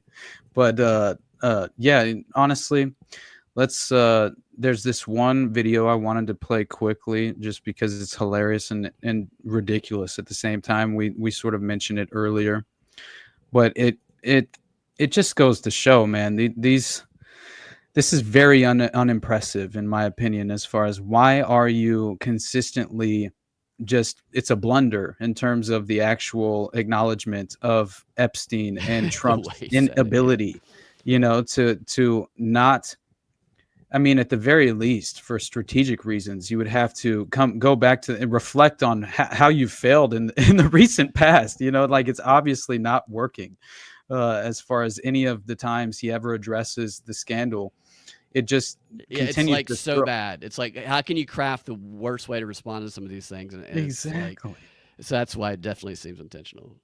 Absolutely. I don't know. I mean, other than to obviously draw our attention away from other things, they would prefer us to focus on Epstein, because honestly, I feel like uh, just ultimately there will be no real, obvious just accountability here. We should all be under, at the very least, we should all be able to easily interpret that much based on the fact that who was placed in charge of Epstein disclosure and transparency, Yeah. the very individuals who are directly compromised by the Epstein network. And so that in itself is just laughable. But yeah, let's play a little bit of this, and then we'll pivot and finish the Virginia Giuffre kind of coverage, because I do think it's interesting, and then we'll get the hell out of here. But her brother was so emotional, Yeah. Sky Roberts, and I've heard him in the past on various interviews.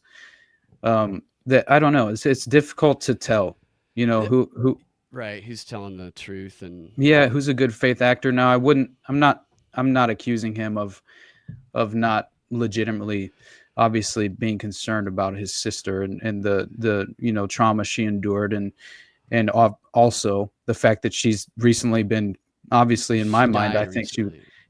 allegedly committed suicide. But I think there's far more details that right.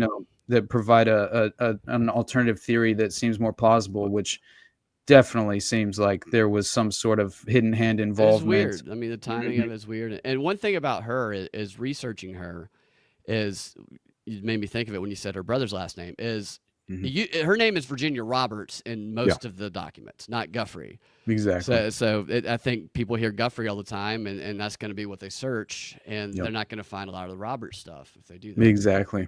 And it was confusing to me at the beginning as well, honestly, when I first started researching Epstein years ago. It took me a moment to realize Virginia Jafrey and Virginia Roberts were the same person. one. You know what I mean? Like, honestly.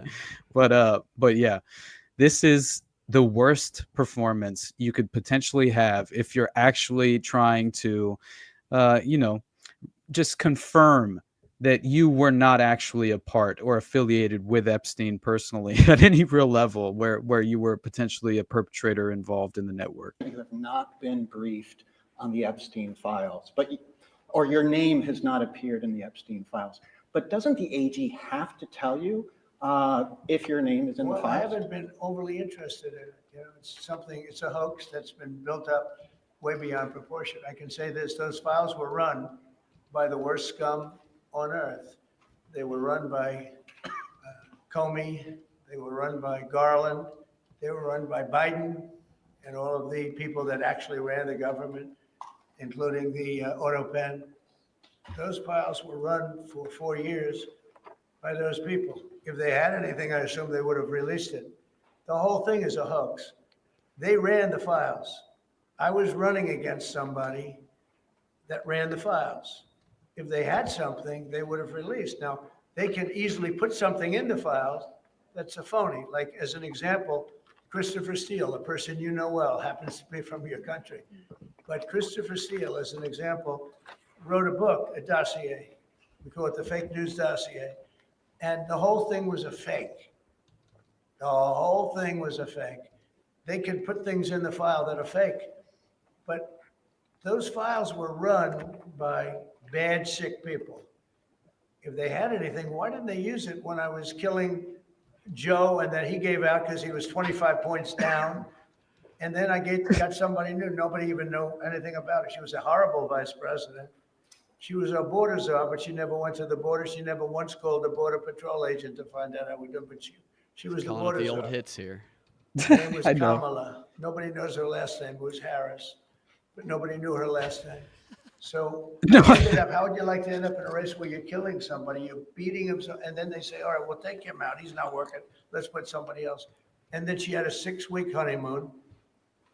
It was amazing. They predicted she will have a 6-week honeymoon, and she did. And then she got slaughtered.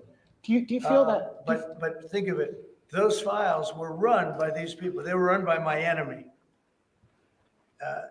If there was anything in there, they would have used them. for the election. Do you feel that? What a terrible. It's What a a bad terrible- response. It's not. What a it's like, terrible misdirection. What he could do is he could say, go read the plea letter where these 5 named people that we went through at the beginning of the show who helped Epstein get that deal, who they chose to put these names and they were willing to put it. Go talk to them. He could highlight this thing that we're highlighting that would actually reveal the connections, but there's a reason. Absolutely. That, because it's too deeply entangled, and it's the worst freaking response that I've ever seen. It's crazy. 100%. And wait until the way he ends this, claiming just because he'd never been to the island and he was But he was given the invited, opportunity. though. Yeah, he was He's given invited. yeah. That's just the funniest thing ever. And he refers to it as a privilege, even, I think, is the way that he words it, which is hilarious. But yeah, listen to it. Crazy. I don't do drawings. I'm not a The drawing drawing- person. I don't do drawings. That did feel like it was a strategic way to at least blow smoke around the issue by providing some sort of maybe a potentially these false letters. Maybe they were actually created. Maybe it wasn't legitimately this leather-bound book that Ghislaine was attempting to make for his 50th They don't even have it. birthday or They- whatever. like, right? According to the story, they don't even have that book. It's just like bad copies of it. Yeah, so that to me, until they produce something and then there's like a signature, a handwriting analysis, that to me, I presume is probably not true. It seems like a way you would attempt to undermine the credibility of the case itself, and in terms of just the average person, just, how little research anyone actually does in terms of just, very little. And so I think that it's just another way for individuals who would like to, first of all, they're very desperate for a way to justify, their continued support for Trump, which you have so many people who unfortunately fall under that umbrella. And so there's a dire need for a plausible justification. And so if you can, at the very least, offer up evidence that seems to damage the credibility of certain claims or just the case overall in general, in the minds of the public, then you would try to deploy these false, misconceptions into the landscape to derail individuals who are going to, at the very least, only perform limited investigations. Anyway, it just feels like it's too convenient.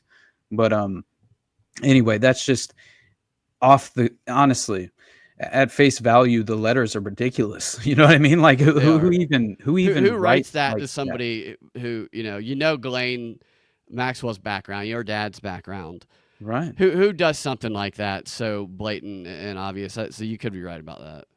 Exactly. Right after this, I'll read the short letter that allegedly Bill Clinton wrote, which is hilarious. Like, we love that pussy, don't we, Joe? It's something just way over the top. It's so honestly, it does sound like there was some strange homosexuality that was playing out as far as if that actually is a legitimate letter. That's very gay. He did have that picture of Bill painting a Bill in the blue dress on his wall. In a blue dress with stain on it, Bill Clinton, like on his wall. Yep. And he apparently used to with say, red heels on, bro. Yeah, that's kind of gay. Epstein apparently used to walk into at ASU at Harvard to there's groups of people and they'd be talking and he'd just interrupt them and say, "What's this have to do with pussy?" Oh my God, that's so crazy. There's you already, I'm sure you've heard of like the Red Shoes Club, right? Which I believe it legitimately does have something to do with sort of, blood stained shoes is in the intention behind like the deliberate symbolism that plays out in terms of why you would, because I definitely believe that there's like these sort of symbols of loyalty that are a part of some of these operations. And so they kind of, it's also a way to message to individuals who are among the initiated to where they are fully aware of what's playing out before their eyes if they're not directly involved. And that will provide them with the sort of silent set of instructions to continue with the facilitation of this current agenda item, which is a misdirected narrative. Yeah. That's what I feel like plays out. It happens so very often when the mass shootings happen as well. I think what Matthew McConaughey was kind of brought into, wasn't that Parkland, I think? Yeah. And there were also red shoes, right, involved in that. I always thought that was interesting in that press conference where it was very obvious that he was playing a role. It seemed like he was an actor. And so you have like these 4chan posts and a lot of different connections throughout Q, obviously, which is very interesting. But pulling, for example, the individual who was among the procurers of the Epstein network, her name was Rachel Chandler, the child handler, right? And she was basically in charge of the, I think it was the marketing for product development at Wayfair when the scandal went large because of that went kind of mainstream for a brief moment. So that's why they think Wayfair is like child sex trafficking. We're auctioning off children by utilizing this, alleged furniture that's worth upwards of $10,000 or whatever, for like a armoire or like, just a dresser, and the dresser itself would have a name. The name would match a missing person who was a young child who had just gone missing in a certain location. That's crazy. And it legitimately connected. More than one of those furniture sets were linked directly to a missing child, which in the name of the missing child, as if they were auctioning the children through a digital database under this sort of clandestine, framework, which is crazy to me, but it makes a lot of sense, especially you consider the swimming pools and Farmer L, Tamara Lozado or whatever her name is, that was affiliated with the Pizzagate. Obviously she was procuring children and she was also I believe providing them for these sex orgies and these parties for the elites, and that's why they would always refer to the birthday or the swimming pool. And it's very strange when you actually read through those documents. But this is crazy because Rachel Chandler in 2016, she's one of the people apparently who recruited all of the models for Balenciaga's runway show, and she had been on Jeffrey Epstein's island.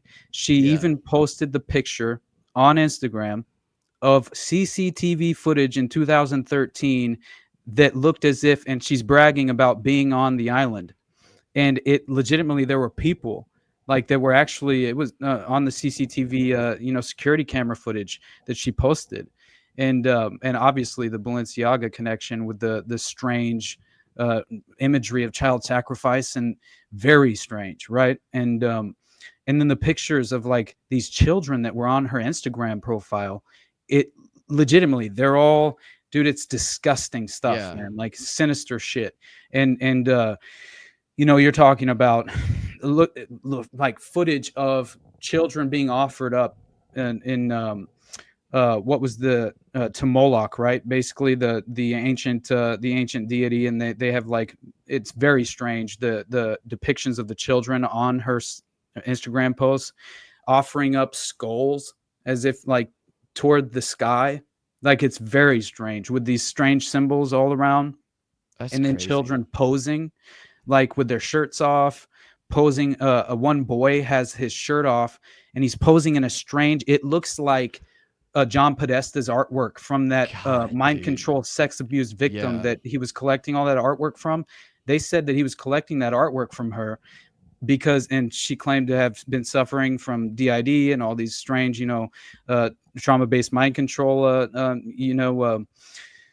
it's very, very upsetting when you go through some of the details of what she claimed happened to her, but still exact same pose. Right. And it's like, and that's what the child's doing, wearing heels. That's boy. So it's just crazy. Right. To sick, post man. a picture to like the whole, to do that is disgusting. It's criminal. And then to just post a picture, like showing it off. It's wild.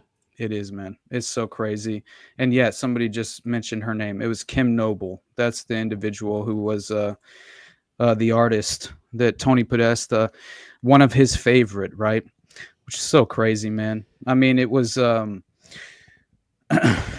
Noble. She happened to, like I mentioned, she's creating all this trauma-based mind control art, but she's suffering. She's creating this art as some sort of therapeutic aspect of attempting to course correct, and you know, in a way, it was basically just, you know, her way of psychologically coping with her abuse in certain aspects of her art, and she was suffering from DID. And it's very interesting because she claimed she was a member of, like, she was a victim of Project Monarch, and she created all of these drawings of extreme sexual abuse. If you look up the paintings, they're all mostly of children, and it's disturbing as hell. And they're drawn like one of them, I think they're hanging in a swimming pool. It's very strange, and but anyway, she herself claimed she was sexually assaulted repeatedly between the ages of 1 and 3, which is specifically, they claim, prepubescent trauma-based mind control helps with the DID alters that you you know, strategically put in place as a you know, sadistic like pedophile that utilizes these mind control manuals like a Marc Dutroux. And so also she spent the majority of her life institutionalized right after her abuse. And it turns out Podesta, obviously, he was very fond of this woman and her artwork by the name of Biljana Jurdovic. I'm not sure how to pronounce it, but this art is crazy, right? And apparently it's, once again, this individual is a survivor of a pedophile network and sexual abuse. And it turns out that obviously you already know that Tony Podesta himself he maintained his friendship with Dennis Hastert, right? The longest tenured Speaker of the House, who was an out and out pedophile and proven to be. And yeah, I mean, he legitimately used to go with Dennis Hastert to trips, right? International trips, and under this student ambassador program that they were operating. And they would go to Japan and various other locations where they would, I believe, procure children for obvious, you know, sinister sexual abuse. And it's crazy. It's like Epstein, those guys at Harvard and ASU allowing Epstein to have the run of campus. And when they knew that he was at the time a convicted sex offender.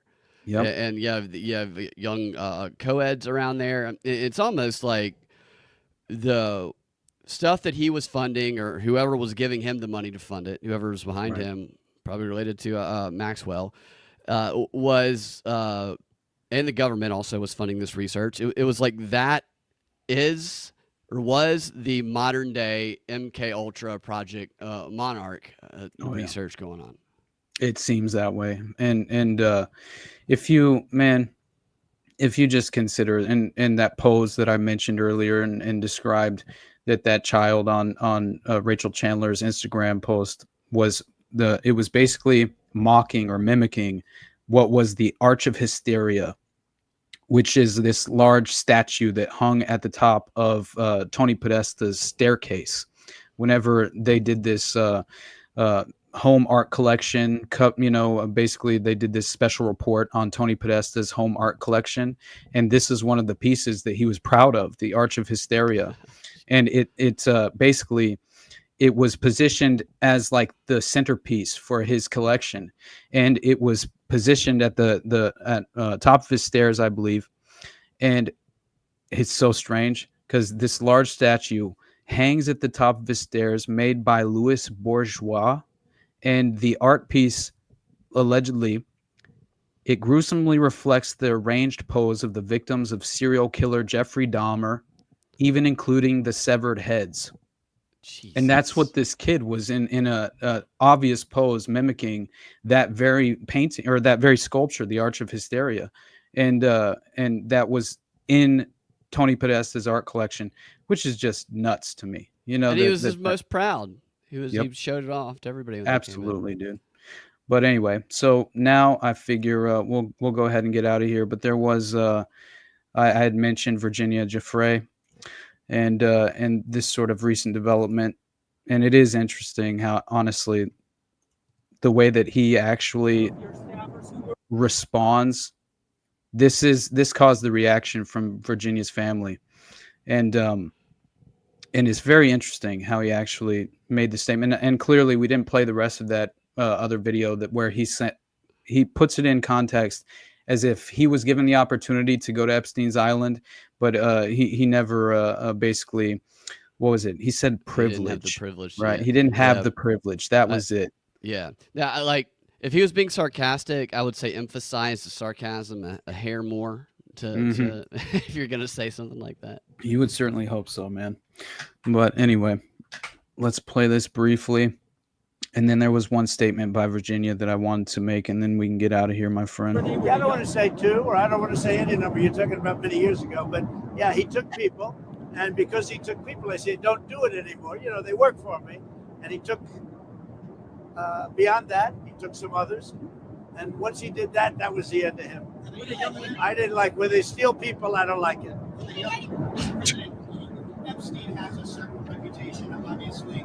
Just curious, were some of the workers that were taken from you, were some of them young women? Were some of them young women?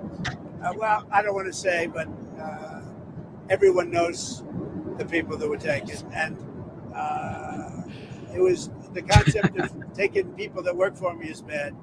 But that story's been pretty well out there. And the answer is yes, they were. Yes, they were. Yeah.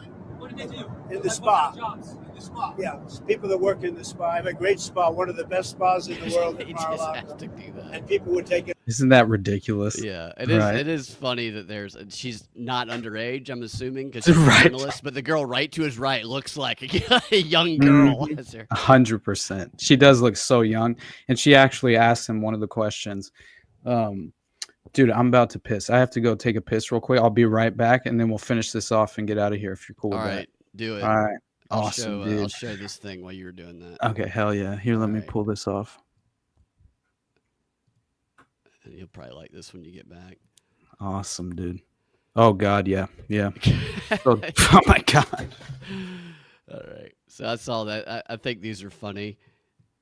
But Heather O'Rourke, she's kind of like a Jean Bernet who went missing a while ago, and somebody made this like transition image showing back and forth where it looks like Pam Bondi is Heather O'Rourke.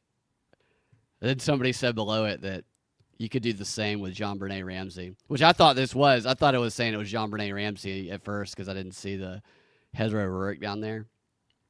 But the age, there's people who think that she is Jean Bernet also because the age lines up. Really, you could probably do that with a lot of people, but I just think I think these are the fun conspiracies right here for me. Is who is Pam Bondi, or who is who do people think Alex Jones is, the comedian? Kate Perry, Jean Bernet, yeah, that's a theory also. And Kate Perry, she was on a date with Trudeau, right? That's funny. So that's good fodder for that conspiracy. I think it was Trudeau that she was on a date with. Yeah, she went on a date with Justin Trudeau, who's gay. So maybe Kate Perry, maybe if she's not Jean Bernet Ramsey, maybe she's a man because of the date she went on. I don't know why. Bill Hicks, yeah. Alex Jones, Bill Hicks, and who from The Doors, they thought that Russ Limbaugh was. So this, I was showing them this thing that people think that Heather O'Rourke is Pam Bondi. Dude, that would be hilarious, honestly. I thought it was Jean Bernet at first. That is so funny. Look at that. Oh my God. That is perfect. It cracks me up, dude. A nice little touch with the music underneath there. That is so funny. But yeah, then somebody brought up Jean Bernet being Katy Perry, and then I remembered that there was a story about Katy Perry going on a date with Trudeau earlier this week. Oh, I saw that. Did you see he was at her concert? Which I thought was hilarious. Wow, oh yeah, it's like yeah. the next Travis Kelce and honestly. Yeah, what's her name? Yeah, especially now that he's like, not I mean, out of office, I guess, in a he's way. single, he's Yeah. out, you know. Uh-huh. He's gay though. It's gonna be a problem. I think. You're right. It'll be definitely that'll be a huge problem, but not for the celebrity relationship that they're That's going true. for. Yeah. Right. Travis Kelce's also gay, so I guess they can. Travis Kelce, man, that guy. Oh my God, my one of my best friends told me the other day he's a Chiefs fan. Yeah. And he hit me up and was like, dude, because Travis Kelce, obviously, you know, a face of Pfizer during that time. I know, and you know what I mean? And then that hilarious alleged document that there was an arranged relationship with Taylor Swift. Right. But clearly, you know, the end date didn't match up very well because obviously that didn't come to fruition whenever but I also thought if that were true, then clearly they wouldn't be able to actually break off the relationship around that time. Right. Yeah. They got to change play. They got to pivot. Exactly. Which the guy's dated black chicks his whole life. He talks like he's black, but all of a sudden he likes the whitest chick ever. Did you see that hilarious like before and after transformation of when he was dating a black yeah, girl? he looks like he's a total wigger, dude. And then all of a sudden he's like a white farm boy. For real, dude. It's the exact opposite. It's so funny. Yeah. But you know, honestly, but what he had told me is that he just basically went into business by essentially opening up a child care organization and specifically a facility, which again, it's never a good formula as far as I think controlled assets and child care organizations. I just think there's always effectively, you know, some sort of exploitation that's playing out. And at the very least, it becomes like a strategic hub for procuring children. And you know, it's people possible. Trust it, then you can. Yeah, it's crazy, and that made me also think of, and this is not as bad because there's no procuring, but it's still indoctrinating a little bit. Kash Patel, who doesn't have any children, wrote a children's book. So that's like the first thing is you don't have any children writing a children's book.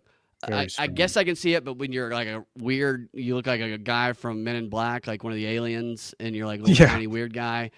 And you're writing a children's book, and we're in the book Trump is a king, and that's like you're just grifting off of this. That's a little creepy. That is super creepy. It's not really.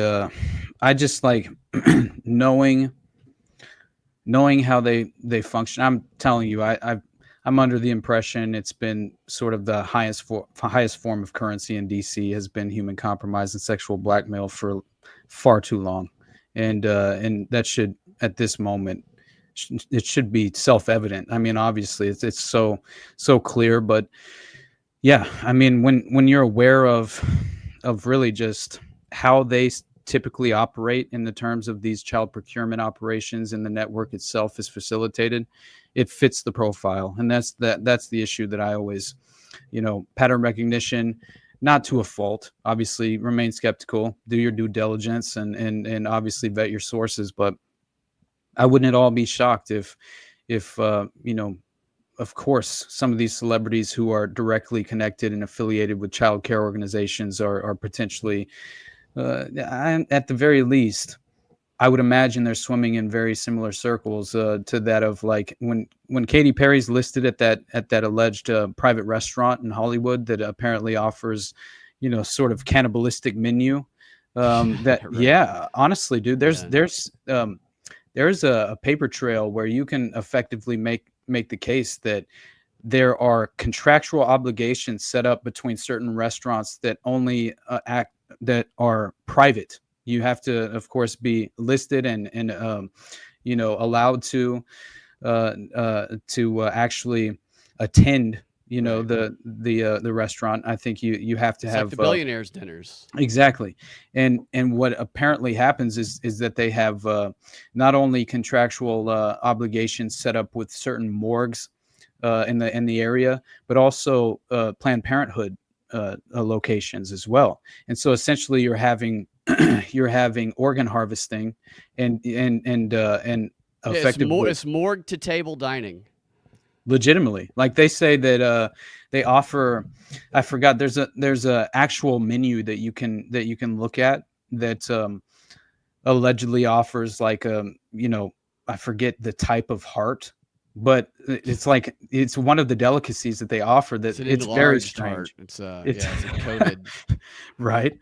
No, it is very strange though, and the fact that Katy Perry was listed, I forget the name of the restaurant, but this specific private restaurant, she was one of the names that was on the list and had attended in the past, and many of the other names were obviously directly implicated in Pizzagate, and that doesn't surprise me, you know. Yeah. So it's crazy. So what celebrities need to do is they need to. You can coax a celebrity into going to something for because people are going to use their name, or they go willingly, but. A lot of celebrities will start organizations and they'll just have nothing to do with it. Their name will be on it because they'll be told by a PR person that it's like good to help out, and maybe they want to help out kids, and they're just like, yeah, it's also good for their reputation. But then it's completely hands off, so that gives whoever's running it or whoever wants to go get involved in it the opportunity to do whatever activities, criminal or not, under the branding of somebody's name who has no idea what's going on. Right. And so that's how they can be so easily compromised without even being involved in some of this stuff. 100%. And that's why, honestly, when I did some recent research on Peter Nygaard, I realized that they were legitimately funding this biotech research that overlapped with Epstein. And I didn't realize that happened, but you know, he's considered to be Canada's Epstein, right? And there's all this footage of him legitimately claiming he had purchased like $60,000 worth of eggs from these from females, and it's very strange. And the footage itself is like he's at a round table with this guy that he had done all of this strange de-aging research or funding for scientific research with, and they're talking to all these black women, and they look so uncomfortable. And the way that they express it is that, and he claims like period blood should be, we look at it as waste. It should be actually recycled and reused because that's life. Right. That's life for other people. Right. Yeah. And he's like, Diddy will buy it for the parties. Yeah, 100%. But the idea that both Epstein and Nygaard, along with a few others, obviously, were directly involved in this research that was it was called, basically there's this link called The Men Who Want to Live Forever. You can look this up, and it's very interesting. And Peter Nygaard is basically attempting to reverse the aging process and a lot of the scientific research that he was funding.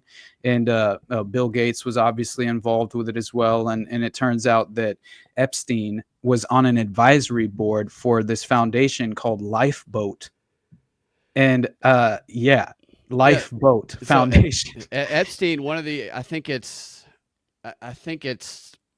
Nowak. It might be one of the other. It's one of the four guys, not Seligman. It's one of the other three that are on the plea letter, who was talking about in an interview about the theory of Epstein wanting to, create a Zorro Ranch. He wanted to seed the population and whatnot. Oh my God! And he said that Epstein came to him and he asked him. He said, "If I impregnate a bunch of women and they have my baby, will that child, if I'm not there, if I'm absent father, will that child, how much like me will they be?"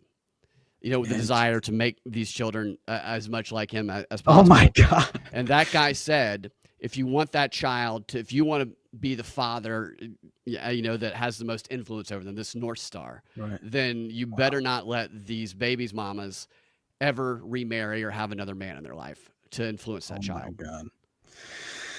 My God, dude, that is so crazy. I mean, it makes a lot of sense knowing that he had like stables of women at Zorro Ranch and the way that he kind of lured, what was it? Maria Farmer's little sister, right? Isn't that, what was her name? I can't remember. Anyway, the way that it was kind of set up, they set it up through the mother who was asking about who were the chaperones, and they were essentially going to host some sort of, study program at Zorro Ranch at Epstein's property for these young kind of they were attempting to pursue which college they would attend, which university they would go to, and so essentially this was a class that they would take in a way that would provide them with connections, opportunities, various various avenues of like being willing to go on the record and vouch for you, and especially considering his connections to Harvard and various institutions of that nature. That makes a lot of sense that he would dangle that over various victims that he would attempt to procure or at least seduce in various ways.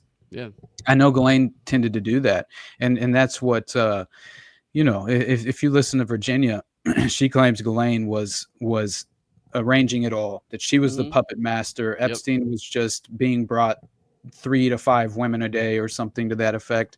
And yeah, knowing that he was on the advisory board of this Lifeboat Foundation. And then the fact of the matter is that apparently Lifeboat was effectively scrubbing their website while all this was being made public around the time that Nygaard, around the time that Peter Nygaard and Epstein were obviously in custody. And you begin to find out that Lifeboat is directly associated not only with Epstein, but Nygaard was directly involved, and apparently was providing a lot of different funding to the Lifeboat Foundation and this Cryonics Institute. So they were clearly, I think they were pursuing something that it's like a somatic cell nuclear transfer to reverse human cellular aging. Like legitimately, this is what they were focusing on.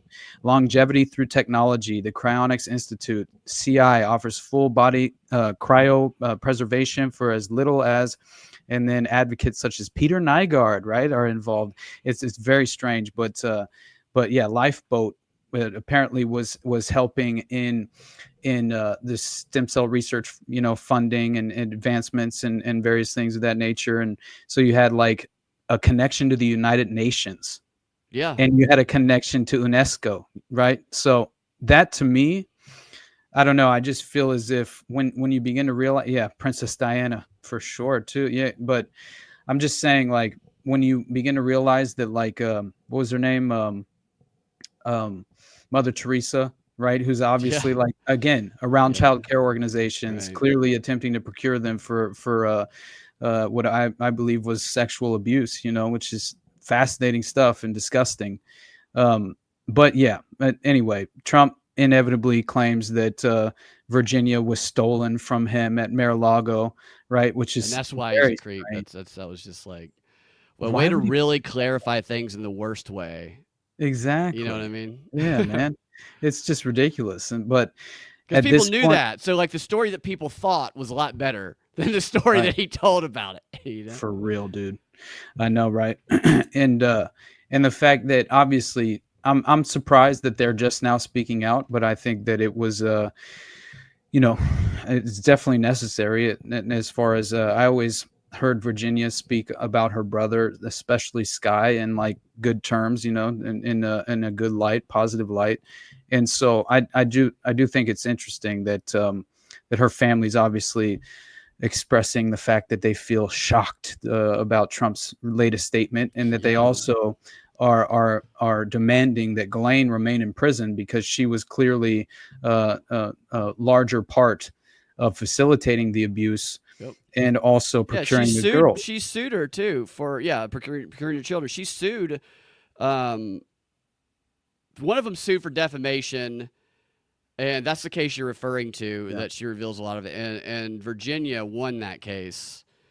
I can't remember who sued who. Did she sue Maxwell, or was it the other way around? Yeah, she sued Ghislaine, I thought I think it was. Yeah. I'm pretty sure that's what happened. Won. Yeah. But then she ended up taking some of the Epstein victims compensation fund. And essentially, if you took a payout, then you were forced into silence. Right. That's basically what it was. It was like you could effectively not seek out any legitimate, real accountability or justice in the court system if you were to at least accept the payout from the foundation, which I thought was crazy, but also, it makes sense that that would be a strategic goal of theirs, obviously, if they're attempting to maintain the cover up. But since I brought it up, let's watch this. It's real brief. It's not long. It's 2 minutes. It's hilarious. You can't hear it very well? Dude, it's so crazy. Stem cell technology that Peter and I are investing in is called SCNT, which takes the egg of a young, perfect woman specimen. Look how young the girl is. And cut the nucleus and puts our DNA in the nucleus. They just go and take it out. Painful, right? Huh? Is it painful? Jesus. Yeah, a little bit. And this is part of this genetic greatness that we don't see in any other race on the planet. These curvy, sexy black women from Africa. You girls have a kind of a monopoly on this genetic perfection. So he wants all their eggs? Is that what he's... And we want some of that. Dude, that's what he just said, banging on the table. Like Sorry, I talked through that. Pull that. Oh no, you're good. He's got all these old creepy white dudes surrounded by these beautiful young black women. This is the craziest scene, dude. And watch their facial reaction. They are very creeped out. There's two of them specifically after Peter starts talking about, he's effectively describing a very concerning agenda that he's pursuing, right? And to see the facial expressions on two of the girls' faces, it's so obvious that they know more. Yeah. At the very least, they know more about him than is being presented in this segment, obviously. But crazy stuff. Watch this. It's so interesting to hear the way this guy says it too. Very creepy. And we want some of that. So, girls, for $100, we will pay you for your egg. $100. $100. That girl is not interested right there. Look at her fucking face. She's like, hell no. That's so funny. She starts talking. One of them starts talking up the price of their eggs, dude. It's so weird. It's like that podcast where the guy walks. He says, "What are you out of 10?" to all the girls, and and they're all praising themselves. But yeah, $100 that's pretty low. That's an insult. Definitely. So, girls, for $100, we will pay you for your egg. $100? Monkey. So how much do you want for it? Let's bid. I bid $500. Wherever I bid, he's gonna outbid me. $60,000 with eggs. Yeah. If you have abortion, that's very valuable. Umbilical cord. If you have an abortion, that's very valuable. What? Placenta. Even your period blood is so rich with stem cells. When you regard it as waste, look at that girl. It actually should be. It should be captured as recycled, and it should go to waste. It's life for somebody, and it's life for mankind. The best eggs are 16 to 18 years old. Those are the best eggs. As you get older, your eggs get weaker and weaker. Yeah, that's what I was thinking. So you may not be our candidate. No, that's fine. I think I was my business anyway.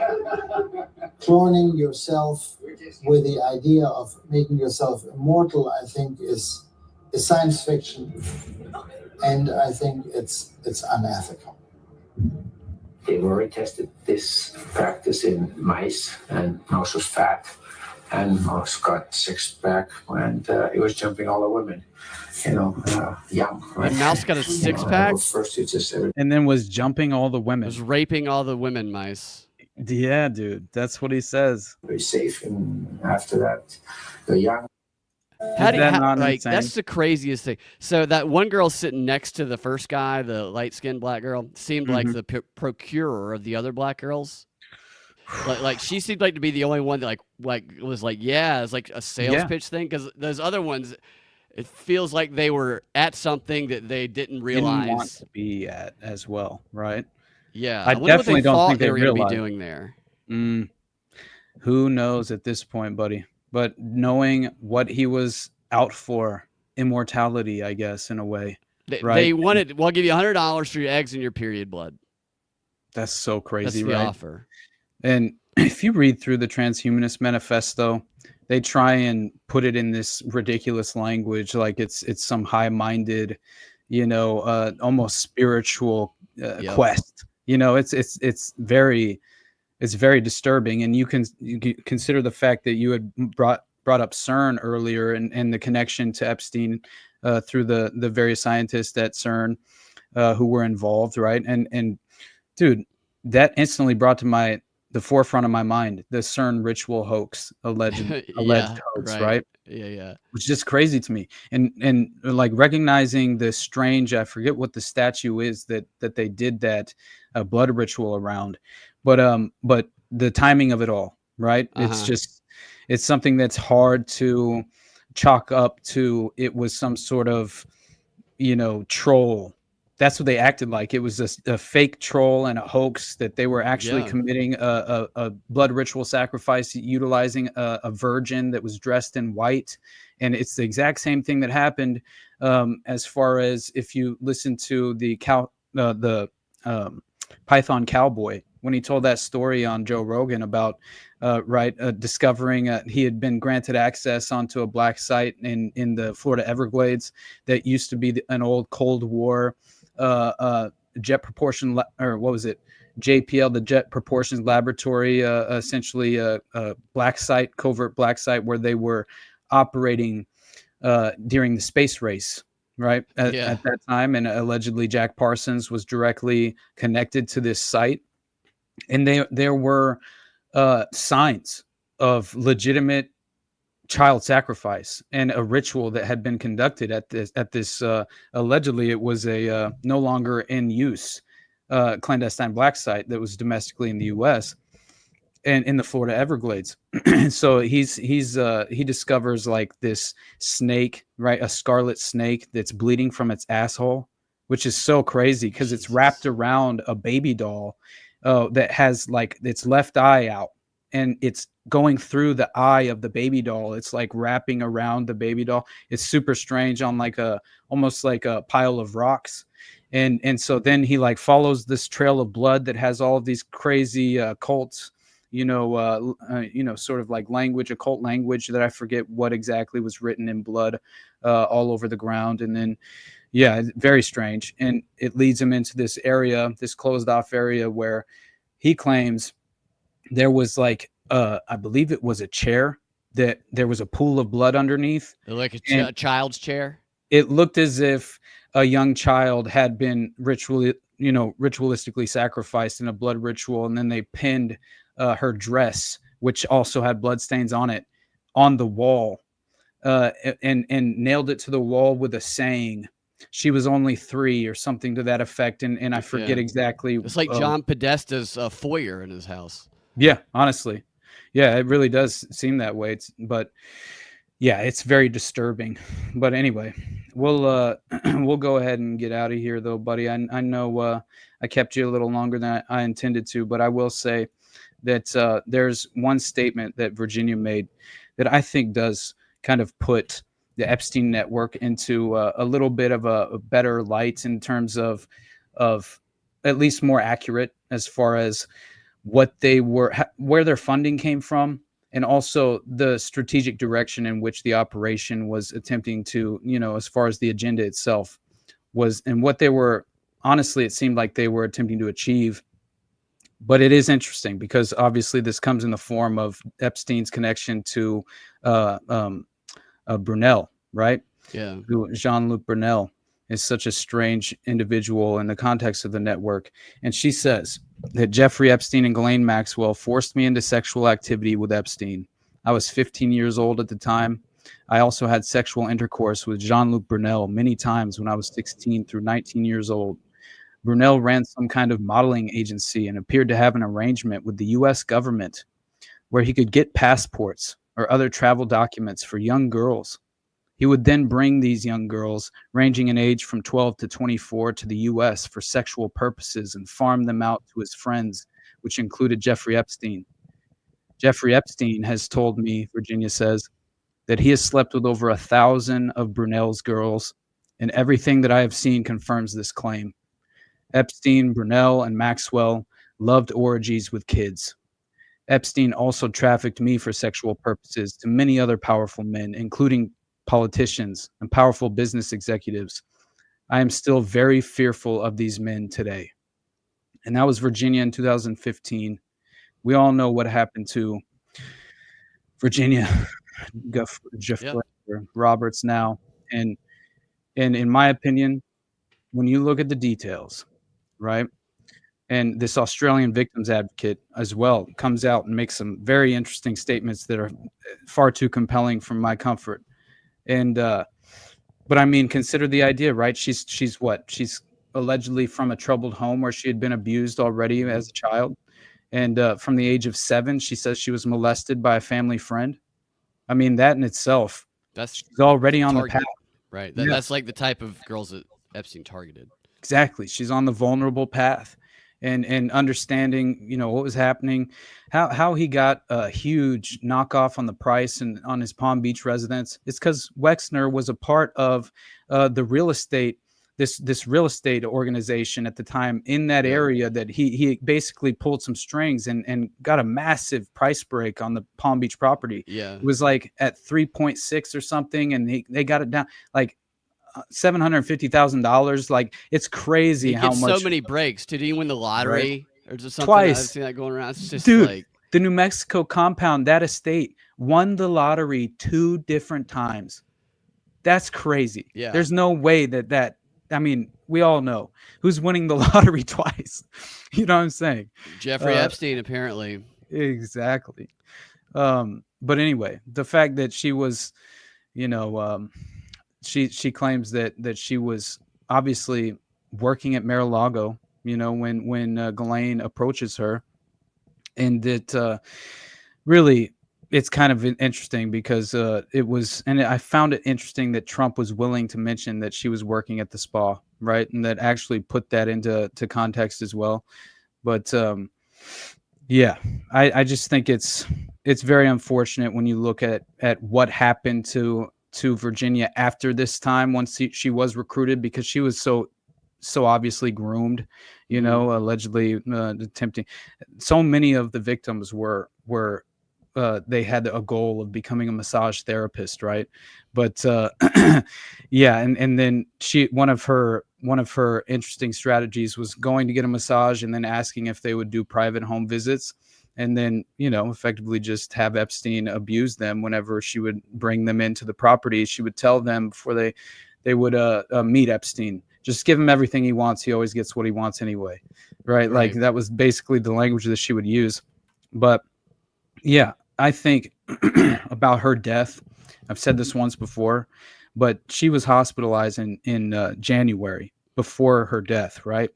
And it was for this serious assault that she had endured, and had been. It was her longtime husband.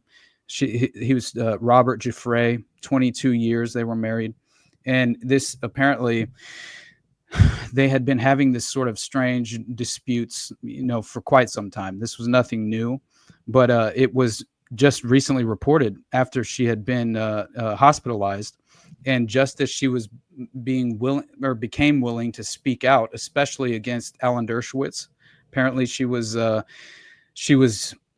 basically, she had been scheduled to do a public appearance on a major publication to essentially, you know, verify certain allegations she had made against Alan Dershowitz. And knowing the fact that she had met, you know, Robert, right? And that's very strange too, because she was 19 years old. She flies to Thailand on instructions from Ghislaine, right, and Jeffrey, to essentially go to this, to attend this international training massage school. And this is where Maxwell told her, first of all, she gives her the tickets to Thailand, and she instructed her to meet with this specific Thai girl, this girl from Thailand, to bring her back to the U.S. And all of this was been, at least what Virginia claims, is that this all happened on the instruction on behalf of Epstein. They wanted to procure this specific Thai girl for Epstein himself. And so she's at this massage school in Thailand in 2002. And this is when she meets Robert Jeffrey. and he's an advanced martial arts trainer at this time, and the two get very quickly they get married, and so she then allegedly, the story goes, this is when she contacts Epstein and informs him that she would not be returning as planned, and she and her husband started this life in Australia. Now, Jafrey broke off contact with Epstein and Maxwell for 5 years, and Jafrey and her husband allegedly lived, somewhat quietly in Australia with their children. Now this Australian victims advocate comes out and makes these astounding claims. And I'll just cover this briefly and we'll finally get out of here. But the point being, I think I'm just drawing into question the legitimacy of her death. I don't believe she committed suicide. If these details are legitimate, I think it's cause for concern. Absolutely. So basically, she became willing, and it was recently reported just before her hospitalization in January that she had become willing to speak out. And this is, I think, it's very strange that obviously people try and point to the idea that she chose Robert because he could protect her. Right. He was very skilled martial arts instructor. And so he would provide her with protection. And that's the reason why she chose him. I'm not so certain that he wasn't a compromised individual from the beginning. I don't know this for a fact, but I definitely am I would lean that direction if I had to come off the fence in this moment. But the circumstances certainly raise questions. Exactly. And the timing as well. And and so the assault that she apparently that was reported to the cops, it basically, the police didn't even attempt to arrest Robert, but for the assault charge at all. And he was actually arrested for not properly storing his firearm, which I found very strange. But you have to have your firearm stored when you're beating your wife. When you're beating your wife, you need to store your firearms properly.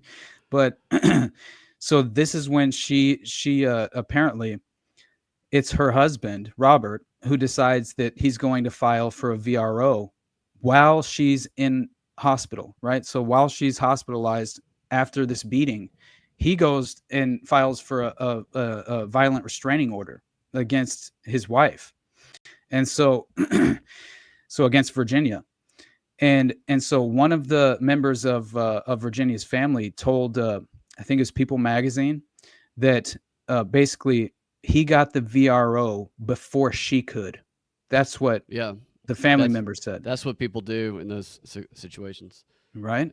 And so then it's suggested that the reason she's not seeing her children was potentially due to the fact that he had the children covered with this interim VRO.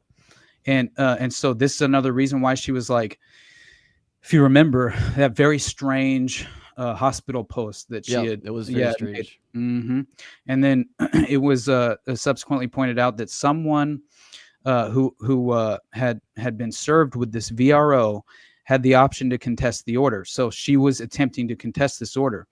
So, and that was later reported that through the court system to basically an impending trial, which implicated her presumed decision to contest the order, which would not be resolved until June of the very same year, this year.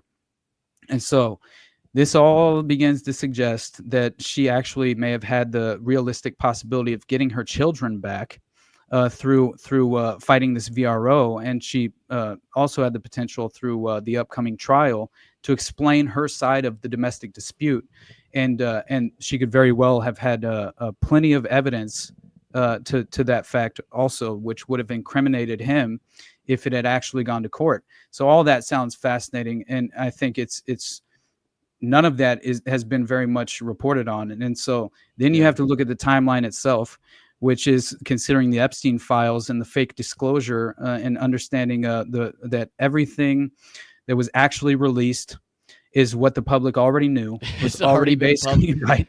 But people just didn't realize it's that whole let's act like something that's old is new again because people just weren't aware of it before, or they covered it up before. Like I have a clip from years ago of Brian Stelter when somebody brought, might have even been Kayleigh McEnany, whatever her name is, who brought up Jeffrey Epstein on his show, Reliable Sources, he immediately starts going, no, we're not going to talk about that Pizzagate conspiracy theory on here, and he just shuts it down immediately. Meanwhile, fast forward to now, he's on CNN as their media analyst expert talking about the Jeffrey Epstein case. It's just like they cover things up until they can find them useful for their narrative. Then they will put them in the spotlight and act like they're new.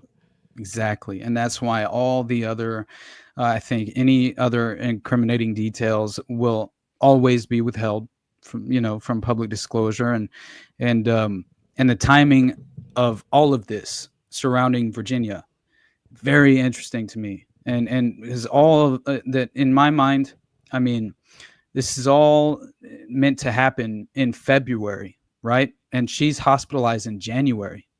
And so she's severely beaten and seriously, hospitalized by her husband, Robert.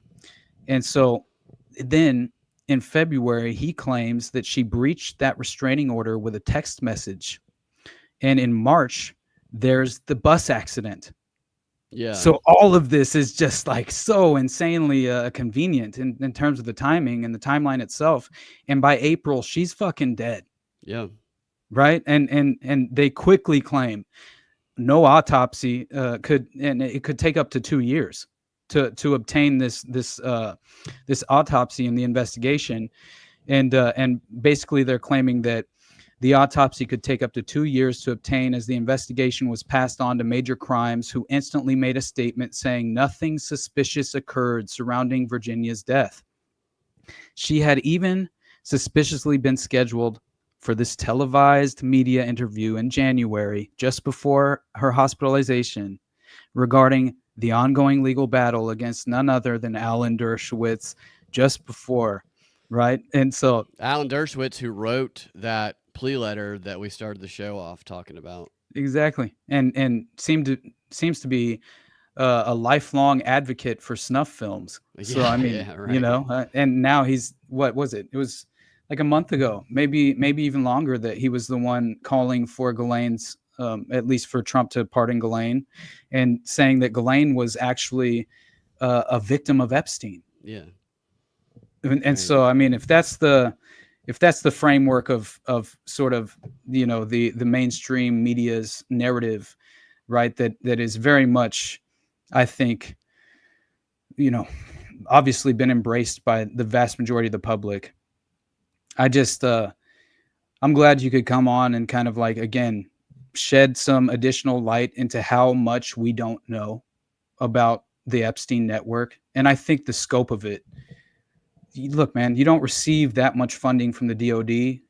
None of this happens if you're acting alone as a private citizen cut out for the intelligence apparatus. Even then, he's just I believe that Epstein is sort of lower middle management in terms of these international trafficking operations that are layered in scope. It's the intersection, right? Arms smuggling, drug trafficking, mind control. It's connected to all these things. The most powerful weapon that any government has right now is brainwashing. If you can do that, then the weapons, you don't need them. Exactly. And he was connected to the people, especially Martin Seligman, who still is the head of the U.S. brainwashing industrial complex, still funded by the DOJ, and so that's crazy. Why we're not going to hear about him. And we're all going to this facade and theater. Thanks for having me on to talk about it. I always love talking to you. You already know, man. I love you to death, Brad. You're my brother. And yeah, just anyone who's willing to kind of pull back the veil, descend into the darkness, right. and yeah, yeah, we're great at like Thanksgiving dinners and stuff like that. Yeah, there's a reason we needed to find each other. You know what I'm saying? Yeah. Because definitely, I feel like at this point, I'm. It's not that I'm unwilling to authentically be who I am. It's just that I pick and choose the environment on when and where I feel as if I'm comfortable enough to expose the true me, to a certain aspect of just in terms of my personal relationships.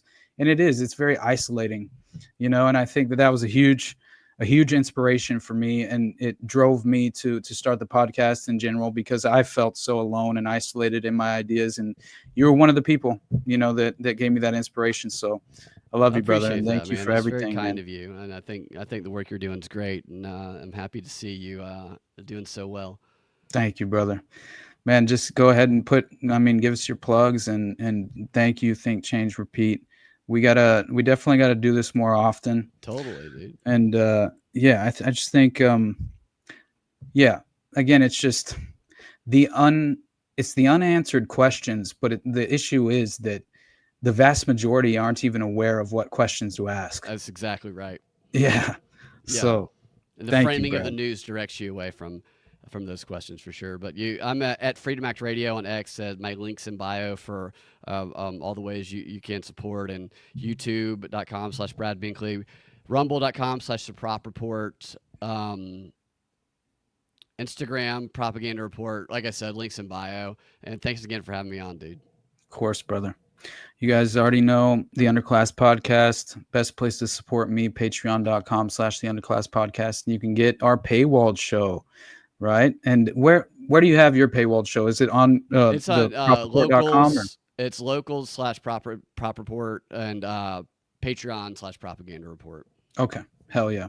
I'll put those links in after this. But yeah, you guys already know. Definitely check out the Patreon and from one of us. Support one of us, and you can get whatever this is. Yeah. And I'm sure we'll do another one here soon. But it's been a dream, honestly, doing that show with you and Sam. I love right? it, dude. And, Sam bringing us together. It's surreal. Yeah, it was great. surreal. It's so funny too, because I was on a mountain in Mexico, like legitimately about to go zip lining. And I'm like freaking out because I'm like, I got internet for the first time the entire trip on this fucking mountain.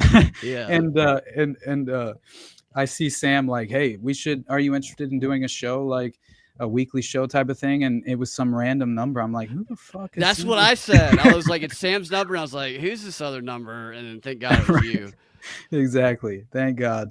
Because that was just kind of hilarious. It felt like kismet, you know. It was right. Because like there was a possibility that it's somebody that I think is bullshit, you know, like, right? Like that would be Ian Carroll, but I'd be like, Sam, I don't really like Ian Carroll. Exactly, dude, for real. But anyway, yeah, you guys go support one of us and check out the show, and yeah, Brad's doing the Lord's work. So I appreciate you as always, my friend, and we'll catch you guys on the next one. Have a good day, everybody. Nothing but love. See y'all.